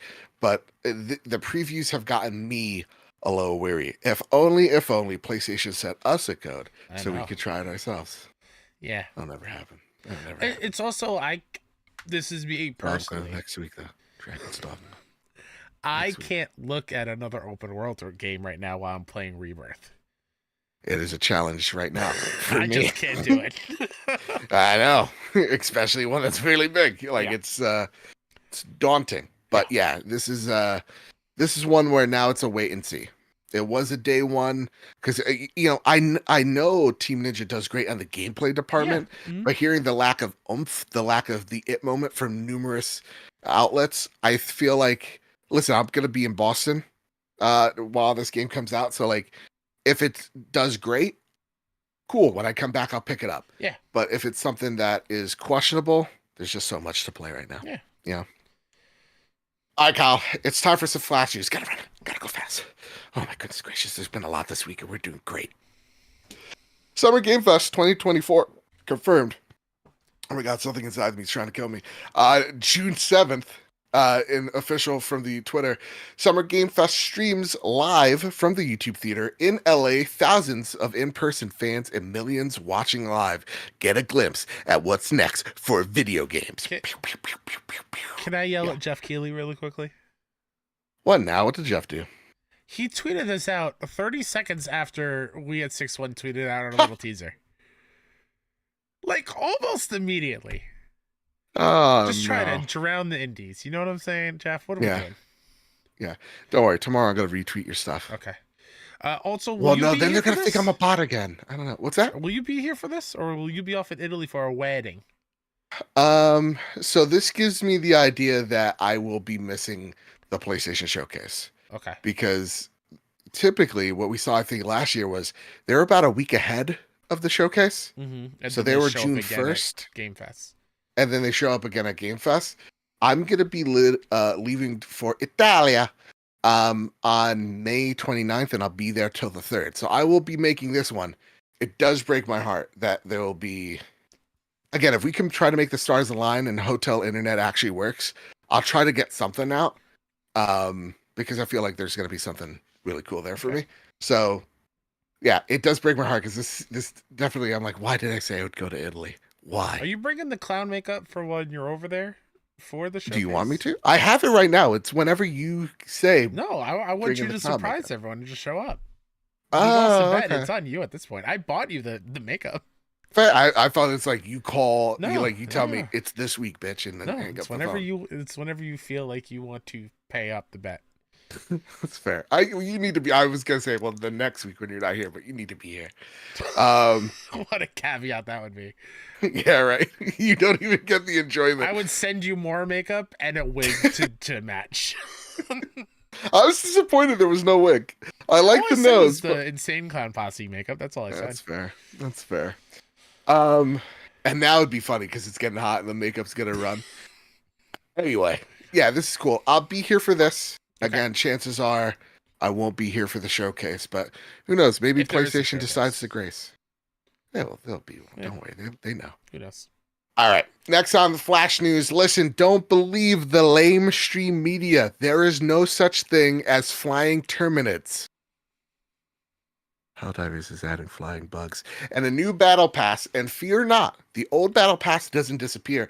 Just like Halo Infinite's old pass, the war bonds will stay. And take your time unlocking things starting tomorrow. The new war bonds are out, which is cool. So It looks like you don't have to rush through the battle pass if you're about to, you don't have enough credits.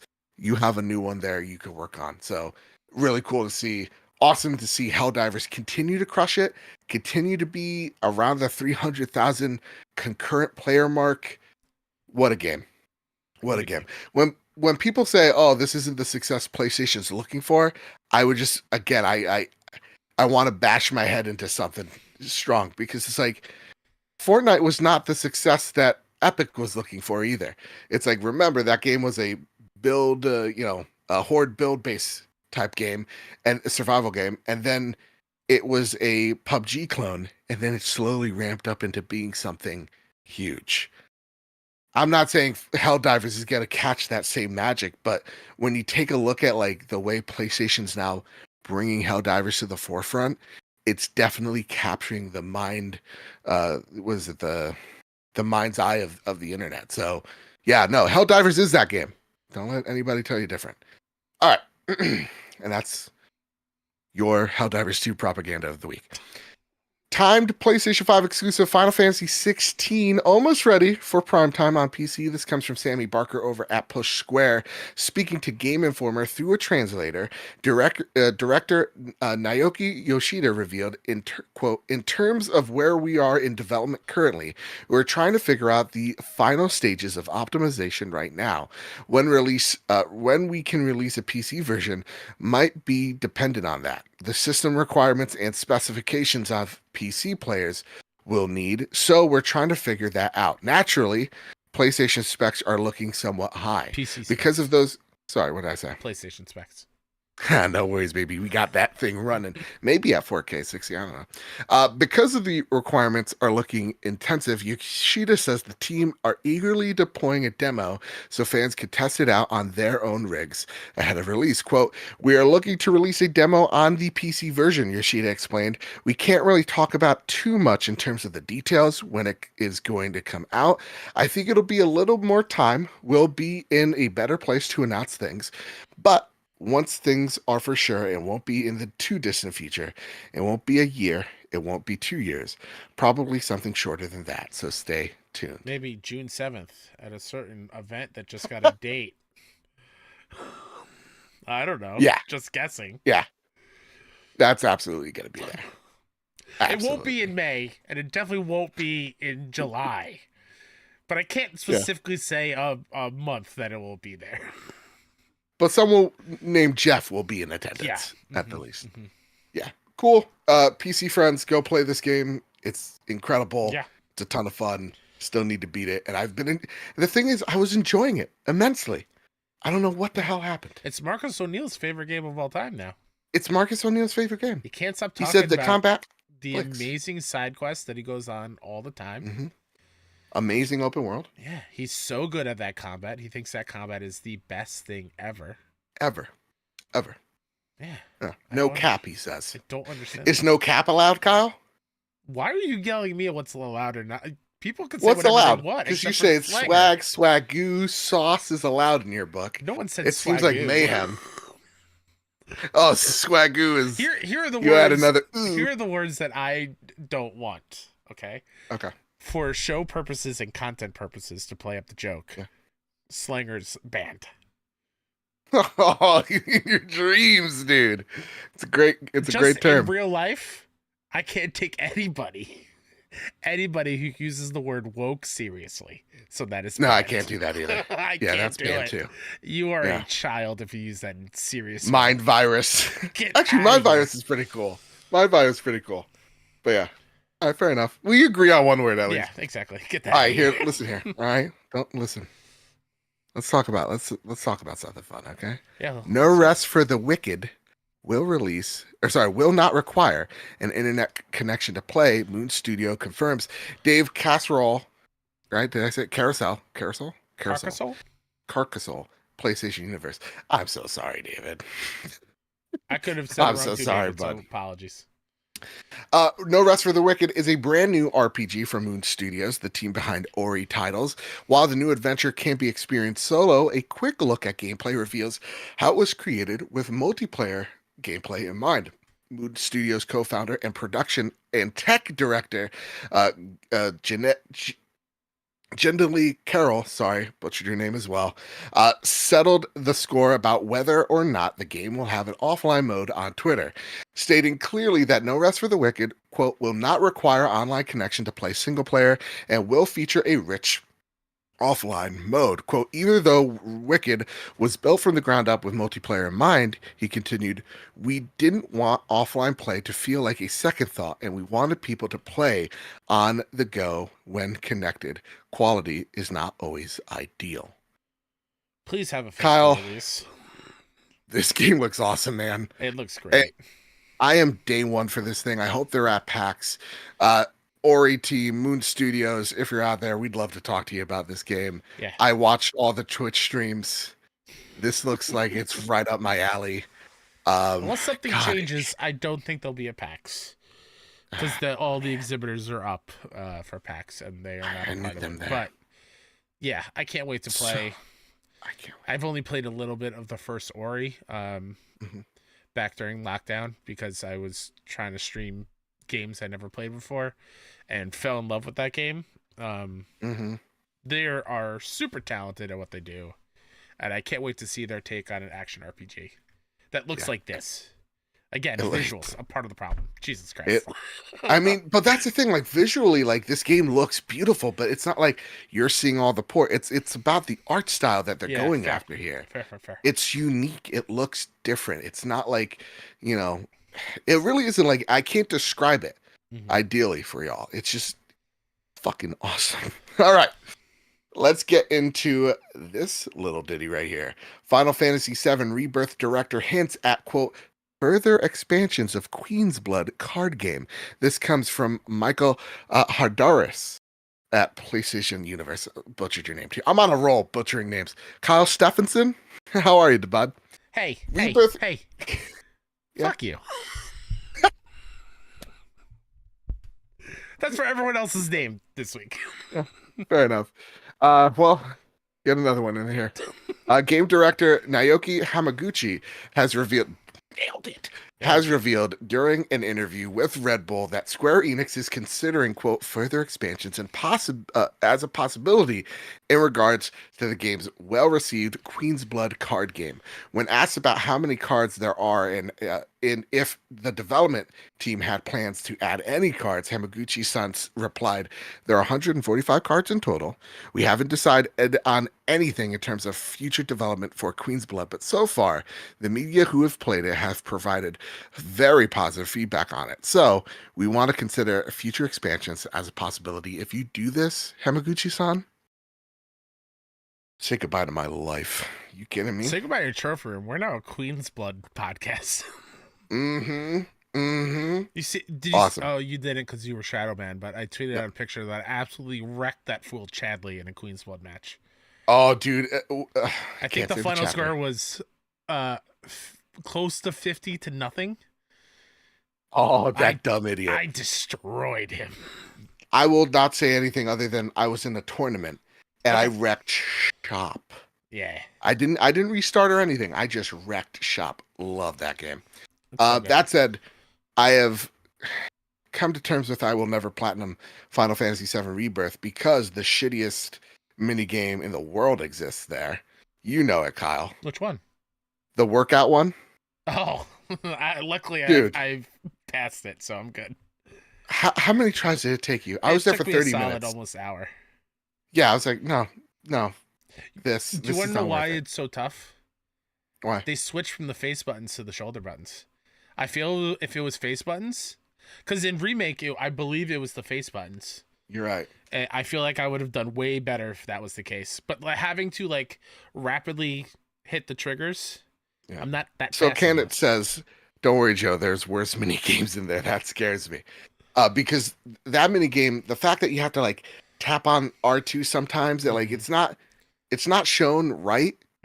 And it's not really taught to you well. Yeah, the whole hey, this is what you're supposed to do. And then go. Yeah. That one took me a while. That one sucked. So, yeah, this is great, but fix that mini game because it's dreadful. I did it. All right, Kyle. A new segment within a segment. Oh boy. Hey, look at these people are still betting on games. Empty Vessel is a new AAA studio formed by former Activision Naughty Dog devs. This comes from PlayStation Universe as well. Speaking on the formation of Empty Vessel, CEO and game director Emmanuel Paletic commented, many game developers like myself began our journey fueled by the dream of one day bringing our worlds to life. By prioritizing and aligning with our strengths, we're confident it's possible to create quality AAA games with smaller, focused teams. The industry has often overlooked the people who have poured their hearts and souls into crafting these worlds. With Empty Vessel, we're determined to change that narrative and make that dream a reality for many developers as we can.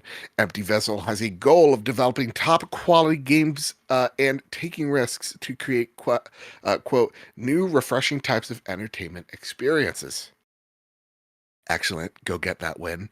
And Star Wars Jedi director Stig Armisen has formed a new studio. This comes from the VGC. Giant Skull is described as a, quote, new AAA game studio dedicated on building gameplay-driven story, immersed action-adventure games set in captivating worlds. The studio based in LA, but has remote developers from around the world. Emerson, who left Jedi Fallen Order and Jedi Survivor Studio Respawn last year, will lead the development on the studio's first game, a AAA single-player focused action-adventure utilizing Unreal Engine 5. Kyle, thoughts, comments, as we see maybe the layoffs are starting to slow down, but let's hold on Ubisoft. Is not all is lost here? Does this fill you with hope? It's cool news. Yeah. I'm excited to see what they make. I'm a big fan of Stig. Mm-hmm. I like the games that he makes. God of War 3, I think, is underrated. And yeah, Empty Vessel has a great group of teams behind them. Mm-hmm. But to link back to an earlier story, I don't want to put too much stock in either of these because look at Deviation had a great pedigree of people in them. Great point. It's cool. Yeah. New studios, new experiences. Can't wait. I like the idea of a AAA single player focused action adventure game. But we need to see it. Yeah, I need to see more. Oh. Fair enough. This next bit of news comes from Shinobi602 on X. I'm not only kidding. It's Twitter. Elon shadow banned me. It's called Twitter. Grow up, Elon. Every time I say Twitter, by the way, in a story, they write it as X, and I just instantly fix it. Yeah, I fix it in my head. Yeah. Here are the PlayStation Plus extra and premium games coming to the storefront for extra and premium members. NBA 2K24, Marvel's Midnight Suns, Resident Evil 3, Legos DC Supervillains, Mystic Pillars Remastered, Blood Bowl 3, hey, look at that, pre-show, Super Neptuna RPG, Dragon Ball Z Kakarot, PS Premium Classics, Jak and Daxter, The Lost Frontier. Isn't that the craziest one, Kyle? Yeah. It's getting all sorts of support. Isn't this a PSP game? I think so. Right? Or is it PS2? Get that Jak and Daxter love, y'all. Get that Jak and Daxter love. Cool Borders, God Eater Burst, Phoenix Wright Ace Attorney Trilogy, JoJo Bizarre Adventure All-Star Battle R. Yeah, that's a PSP game. That's awesome. That's cool. Also, here's a little question from Ghetto Berry. PlayStation Plus Extra and Premium games just dropped, and I'm highly recommend Midnight Suns. It's a great turn-based card game, but you can also move about your heroes. Deadpool is very OP. Also looking forward to Cool Borders again, and Ace Attorney Trilogy is definitely going to be in my games to play this year. Listen, Kyle, how are you feeling about this list, Brett?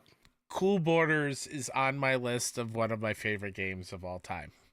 Oh, really? Back on the old school PlayStation, before there was an SSX, this was my snowboarding franchise. 1, 2, and 3. I put so much time into as a kid. I adore them. I'm excited to go back and see how it ages. Probably not well, but I'm going to have a great time. I think this is a very good month. Yeah. The Jak and Daxter game I have not experienced yet. Awesome. Like I said, cool borders. Um, it's cool seeing oh my god, Dragon Ball Z game, especially after Yep. how we started the show with Akira Toriyama's passing. Very cool to have that being available for everybody. If I'm not mistaken, Okay.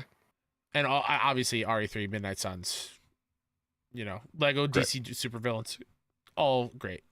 Mystic Pillars, I don't know much. If I'm not mistaken, aren't the Neptunia games like the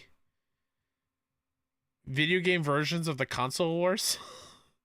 Is it really?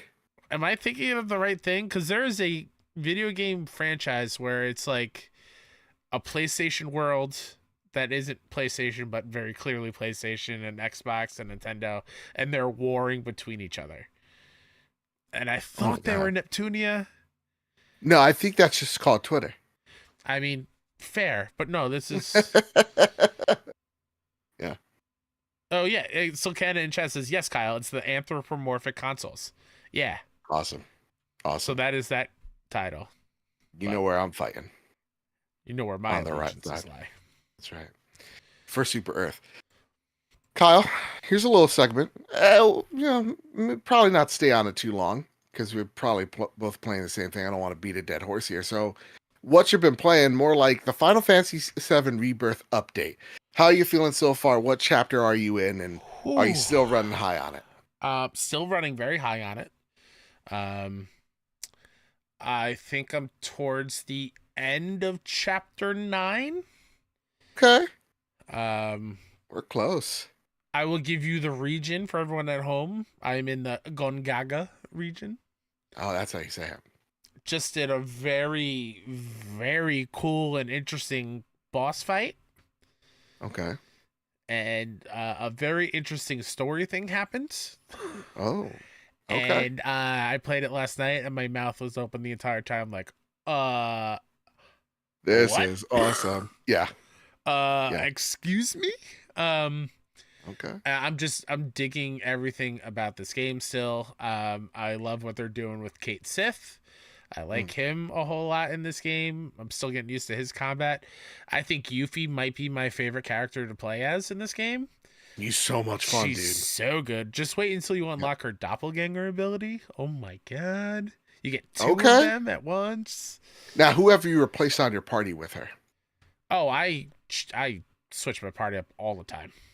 Oh, really? I'm usually because I'm dripping with that swag, I'm rocking Tifa and Aerith. Okay, hold on. I have a phrase to add to the ban list. Okay, you're not allowed to say that anymore. Which one? What part? Dripping with swag. Oh, excuse me. I'm dripping with that swag. You can't say that anymore. Why? Why not? Because of the way you looked at the camera and said it. It gave me the ick. All right. Fair enough. Someone who's never dripped with swag. Oh, I've dripped with swag before. Oh, all right. Okay. Kyle, it's funny that you mentioned how much you're loving it as a lover of Final Fantasy and all that, because I'm a newcomer and I love this game, and it's gonna be really hard for I'm right now constantly bouncing between what's my game of the year right now, Helldivers or Final Fantasy, Helldivers or Final Fantasy. Yeah, it's just so much fun. It's just like the vibe that Final Fantasy VII Rebirth has, where it's like, yeah, the world's about to end, but we're also on a road trip vacation.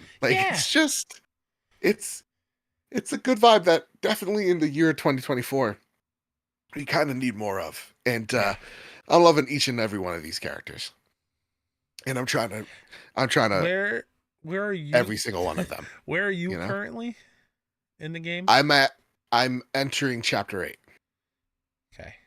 I could go there right now, but I was trying to do the dumb side mission that I will still, even though I say I'm done with, I'm going to try to go back to. So you haven't been to Gold Saucer yet?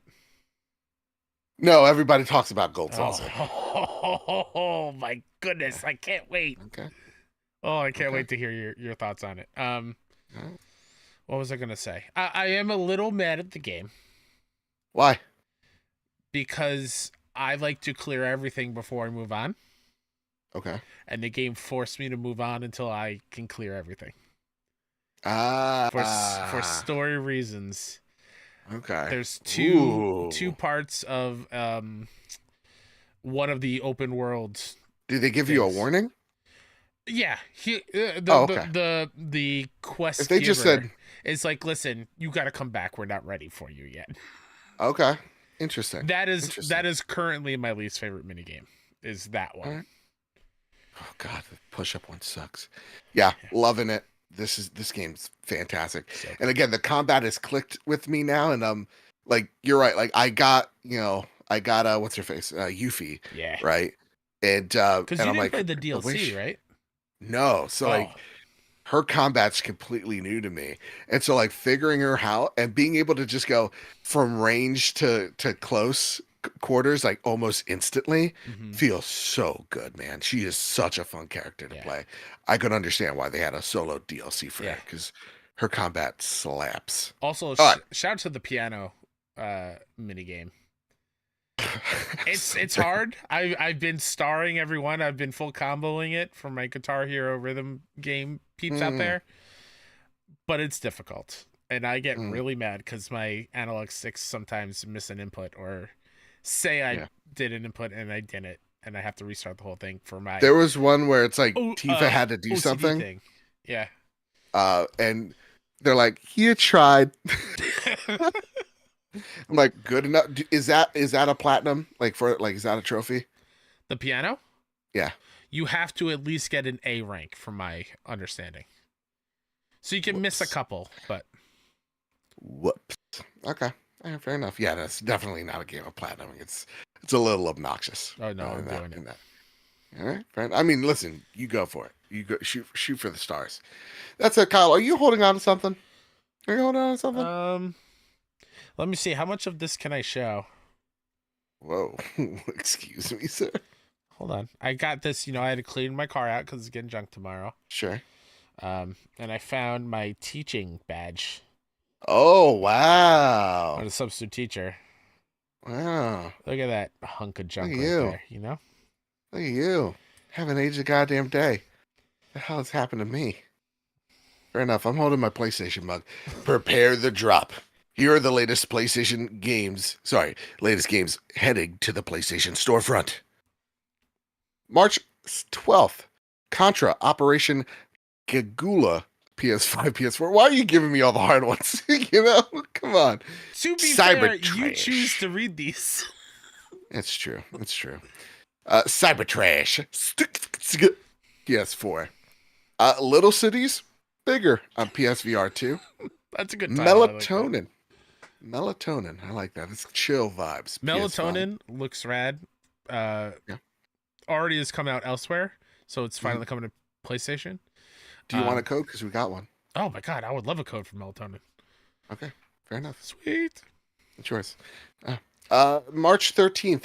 Liam Croft, the Jeff Minster story on PS5, Nope. PS4. Llama Soft. Llama Soft. Violet Don't put Liam on Wistura. blast like that again, okay? Sorry. Uh, Violet Wisteria on PS5, PS4. And then on the 14th, Cartel Tycoon on PS5. Wow, that's that's gonna be a game. You gotta behead your it's like how many families are we beheading today? It's a tycoon Yeah. game. How Yeah. many drugs are we pushing? You're How much building your fentanyl? neighborhood. You have a Yep. beheading shop. It's at 12 o'clock every 12 Yep. minutes. Gotta keep the heads rolling, literally. Crown Wars, The Black Prince Wars on PS5. Dungeon Drafters on PS5, PS4. High Water, PS5, PS4. LB, PS5. Paint the Town Red VR on PSVR 2. Star Wars Battlefront Classic Collection. Yes, I've been playing it, but I can't talk about it. Okay.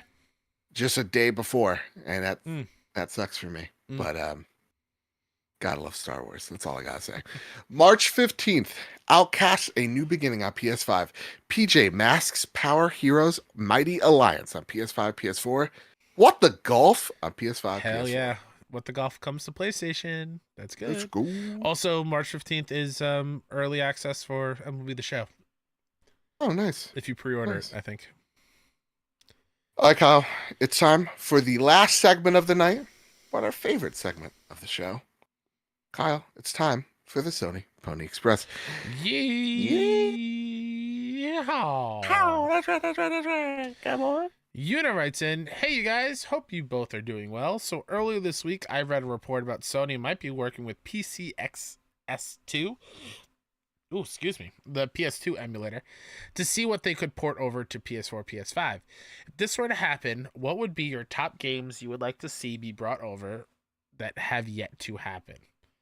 Oh my God, that's such a good question. I've got an easy one.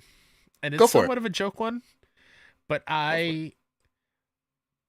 era Kyle, right? Yeah. You get the PSM magazine, which was my go-to. I love that magazine so much.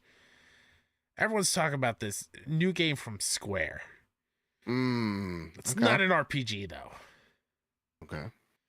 It's this action beat 'em up game where the main character looks a whole lot like Sora from Kingdom Hearts. I'm talking the bouncer. I want to play the bouncer so bad. Okay. I always thought it was the coolest thing in the world. I don't remember if people love it or hate it. I just want to play that game. Yeah. For me, PS2 game has to be Time Splitters. Ooh, that's a good one. Time Splitters is just a go-to for me. Because like a lot of like the must-have PS2 games, like they've been like Shadow of the Colossus. Well, Ico. Sure. But nonetheless, like, yeah, Ico would be one. Have been ported or remastered, or like Okami's been remastered God knows how many times. So a lot of them's already gotten that like touch. But yeah, that or like NBA Street. Ooh. That's what I would want. Oh, you know what? While we're at it, SSX.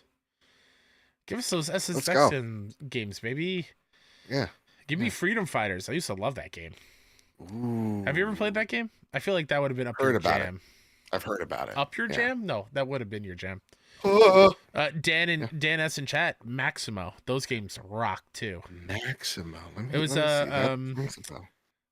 so it was a platform, I guess, from Capcom where if you get hit, you lose armor, and you have the heart boxers. Okay. Yeah. Okay. Those games are great. PS2, what a time. What a time. Steph Stimpy writes in, good evening, lads. I've only just joined the current generation as PS5s are finally available here in Thailand at a decent price.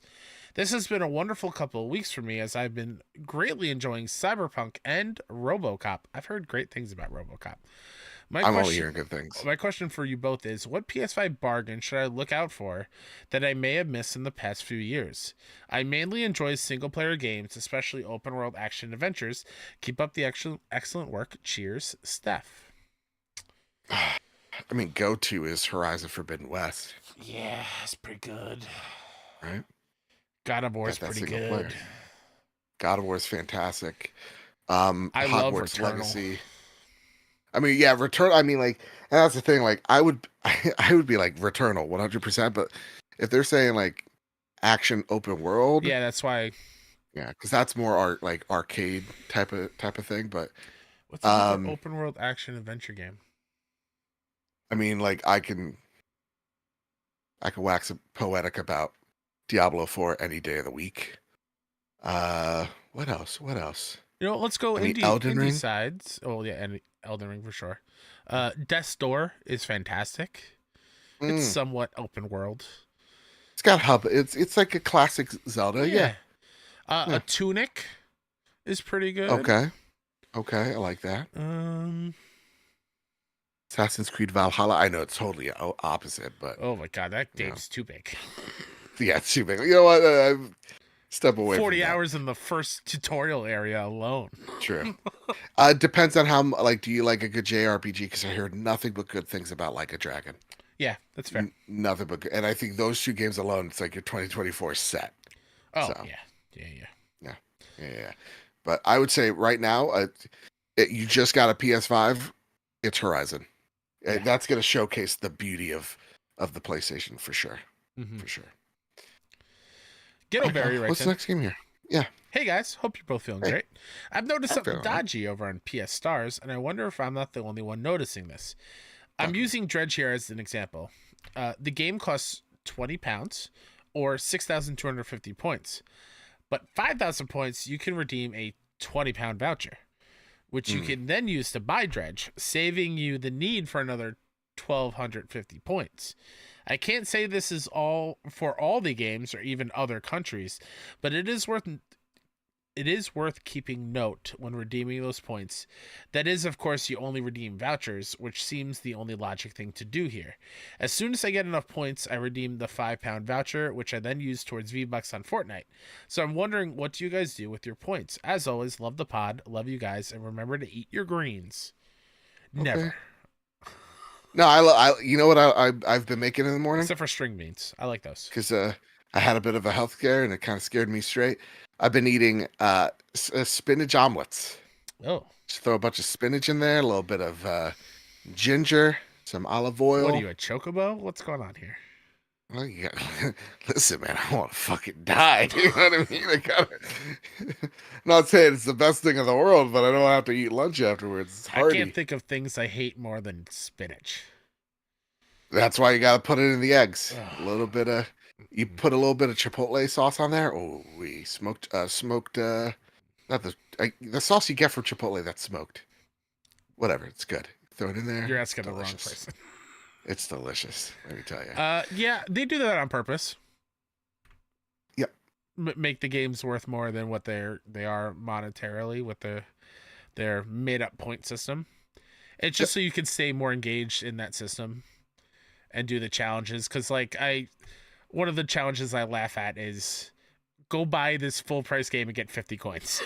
Yeah. Like, what happens if I already own all the games? I don't get the coins? I have to buy them twice? That seems dumb. It's such a Russian development of like, here, go out there and buy and go watch a Star War. Like, it's so stupid. Yeah. They're like, this should cost a good amount. Yeah, no, it's definitely keep your eye out. It's also a way of them that go, oh, look at like I could get a steal if I do this, that, or the other thing. Yeah. It's kind of programming your brain to get more ingrained into that program. But it's silly. It's stupid. But I've got a lot out of the stars. Yeah, I always save up for the $20 voucher. All the time. That's what I do. Sometimes I have enough banked for In fact, where's two $20 vouchers, and then I use them similar to how you get O'Barry use it on V-Bucks. I use them on MLB The Show stubs, so I can buy packs in the game. That's how I satisfy that try hunger to cheat a little bit. Cheat the system. Yeah. Okay. I always forget how to look at my stars. Yeah, it's kind of hidden in the app a little bit. I have 4,692. Ooh, what do I have? I think I have enough for one $20 voucher. Fair. Oh, no, I don't. I'm at 4,800. Shit. Dang it. Wait, how do I get the Buster Sword? Rebirth arrives, get the Buster Sword, play Final Fantasy Rebirth on PS5. Yeah. Give me the digital. God damn it, NFTs are working. Okay. Kyle. Let's start with the next question, and hopefully it doesn't brainwash us into staring at our phones. M9 Prime writes in, and Fuji, of course, in chat, you can contribute to the Sony Pony Express. Just drop your question. Good day, gentlemen. I have a question for the Sony Pony Express. Yeehaw! Yeehaw! Come on. A friend of mine graciously let me his PSVR 2 over spring break because I have a week off, and I'm wondering what recommendations you have. I will have the PSVR 2 for about a month, so nothing too long because once I go back to work, I won't have that much playtime. So far, I have GT7, RE4, but I'm not brave enough for this in VR. Amen.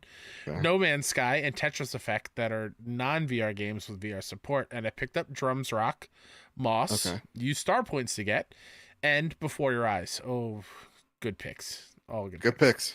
And you've already got a lot of the ones I would suggest, by the way. And any other must-play experiences I should get, in your opinion? I think Call of the Mountain is worth it. Horizon. Yep. That is the showpiece. Joe loves Synapse. That's great. So much. Thank you. Because the synapses weren't going off. I was like, what's the game? It started with an S. Yeah. But you're on a great you're on a great path. There Because you go. Red Matter 2 as well, I've only heard good things about. Um, and Moss is there's one of another my one I'm looking favorite at here. VR games, so you already have Which that one? one. Moss. Yeah, Moss Book 1 and Book 2. Yep. Go out there, get it. Yeah, you're already on a great path. Also, Beat Saber is just a fun way to stay. Oh yeah. It's a good way to stay in shape. Similar to drums rock, something rhythm bass. It's Yeah. cool. Yeah. Fools Fuji in chat writes, I was scrolling Mhm. through the JRPG section of the PS Store last week, and I came across the Yakuza series. Now I'm still new to RPGs, but are the Yakuza games classed as RPGs? I've been playing Very Yakuza much so. 0 recently and have been enjoying the story. Yeah, they're RPGs, more action oriented RPGs. Hmm. I believe the Like a Dragon ones bring in like the turn based traditional kind of RPG stuff. Yeah. And it's crazy how that game is doing so good right now, too. So shout out to Like a Dragon. Because Yeah, when you say RPGs, that's the one I'm thinking of because it's in my mind's eye. So, yeah. yeah. I Yeah. need to get it on that series at some point. I feel like, When do I have listen, time? they say that the games industry, like, it's going to be a rough year. Like, we're going to fall, like, by 10% of, like, our current trajectory. So, like, it seems like not too many games are coming out between now and holiday that are expected to hit. So I do think this gives us a really good time to peer into the backlog and get creative with what games we're playing. Oh You know, boy, it's a lot of RPGs in my backlog, Mike. a lot of Mike, you're not RPGs. Mike. You're Joe. It's all right, dude. Oh It's no. been, I replied saying yeah. Oh jeez. You know? Last but certainly not least, Enigma writes in. Hope you're having a great week, guys. Another off-topic one for you. Any Okay. suggestions for someone going to PAX for the first time? I'll be there on Sunday. Hope to see you guys there. Thanks for your time. Yeah, Oh I'm gonna be man, gone by Enigma, Sunday. I'm leaving Sunday morning. If you can instead go on Saturday, let's That'd make be that great. happen. Yeah, because then we could see you. Because that's the first thing I go. Like, go see some people. Go network. Go put yourself out there on Twitter, going, "Hey, I'm here. Anybody here?" You're bound to get replies. Um, and honestly, go look at like some of the, you know, the the Panels? panels. Go out there, play some games. If you're going on Sunday, there's going to be a lot of good deals Yep. because people are like, "Listen, we don't want to put this back in the box. We'll give you this for $5." Um, and also just like walk around, meet people. Everybody's so nice. I like to compliment like all the cosplayers that I really enjoy. Not like a creep, like the Stellar Blade up the ladder thing. It's just like I want to just tell everybody like how much like I saw one person that was like a person from World of Warcraft, like one of the dwarves. I forget, like Magni Bronzebeard. I'm like, just want to let you know this is the coolest thing I've ever seen. I saw a group of like Destiny folks. Like, it was awesome. So, yeah, just take in the moment. It's so much fun, Yeah. and you know, To add what Joe's saying, first time going to a PAX or any game convention for that matter, for those who aren't going to PAX East, your first day there, when yeah, you get inside the building, unless you have a panel that you want to beeline it to immediately that starts in the morning, um, take a lap around the show floor first. Take a glance at what catches your eye game wise, and then make a plan of which line you're going to wait in because you are going to wait in lines to play, yep, and go about it that way, or see a place that's selling something cool, stop by and do that first, or yeah. I've already have money saved up of like, here's my allowance to, to PAX. yeah, I'm like, and if I here's my $1,000 I'm spending at limited run games. I mean, listen, I'm not gonna go that crazy, but like, if there is like an Elden Ring thing, yeah, then someone someone save my bank account. But like, Yeah. I'm pretty, yeah, I'm pretty excited. Pretty And excited. also like after finally playing the game, they've already been at PAX for years now. Yeah, I can't wait to go to the Larian booth and actually can't experience wait. it and just understand And what's just going thank on. all of them. Just thank all of them Seriously. so much. Even if they're just Um, hired by Larian to be there, mhm. I'm still shaking their hand. So I'm like, you don't understand. You're in the presence of the greats, you know. Exactly. Also, Dwani Raksha, the last question of the night. Did you guys talk about the multiverses coming back? If not, you should. Multiverses comes back May 28th with new characters and a PvE mode. Mm-hmm. So I'm not particularly and free to play. I'm not particularly in on multiverses. That's why it's really not in the show. I know you're not a fighter guy, Kyle, as well. But what are your thoughts on multiverses coming back? Shocked that WB is doing something positive lately. Fair enough. Yeah. Yeah. Updated engine, Unreal Engine 5. And yeah, awesome. Let's see I'm what. happy for the fans of the game because it did Yeah. get pulled pretty prematurely. Yeah. And let's see how hopefully they learn from the first launch if this game has legs to carry on, because I remember it was a big hit in the beginning and then there was a huge fallout by like the end of the year. So hopefully they learned something in this year. And yeah, best of luck to the team over there. That said, Kyle, that is it for the trophy room this week. Is there anything you'd like to spotlight before we get on out of here? I'd like to spotlight myself, Mr. K-Step, on Twitter and pretty much everywhere. Hopefully I have the show in time, so you can come right back here at youtube.com/PS Trophy Room at some point on Friday, March 15th. If you're listening to this is an older episode. Sorry, you missed out. But I'll be streaming some MLB The Show. And next week, a week from today, March 20th, is the 6-1 Showcase. 39 games, 1 hour. We have a 10-minute pre-show of really cool things. Yeah, we're very excited to finally unveil it on the world. There's a lot of really cool things about to be shown off. Some world premieres. Some world premieres. Showcase debuts. Nice. A lot of really fun things. So check it out over at 61indie.com/showcase, where you'll find everything. Y'all are doing some of the biggest things that our little indie outlets are doing right now. Thank you. And like the joke that I made on Triangle and Square this week is like, Kyle is, he is the star. You come here to the trophy room for Kyle, and one day he's gonna realize that and just up and leave. And I can't blame him for any of it. Mm-hmm. So shucks. That said, but like, come back. You're like, oh, never. I'm like, all right, fine. That said, you can find me over at Mr. Badbit on Twitter when Elon has unshadow banned me. You doofus.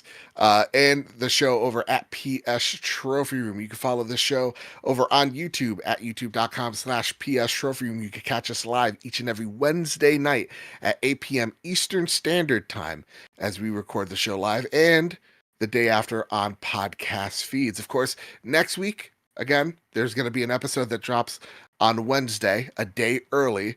The show won't be live, and chances are Kyle may not be able to make it. So it's going to be a different vibe next week, but there's going to be some news stories. Let me tell you, it's going to be a very big week. So make sure you tune in to all of that. And so with all that said, and with all that out of the way, everybody, we love y'all. Keep your wits about you. Keep hunting and keep playing PlayStation. Have a nice one, y'all. Bye. Love you.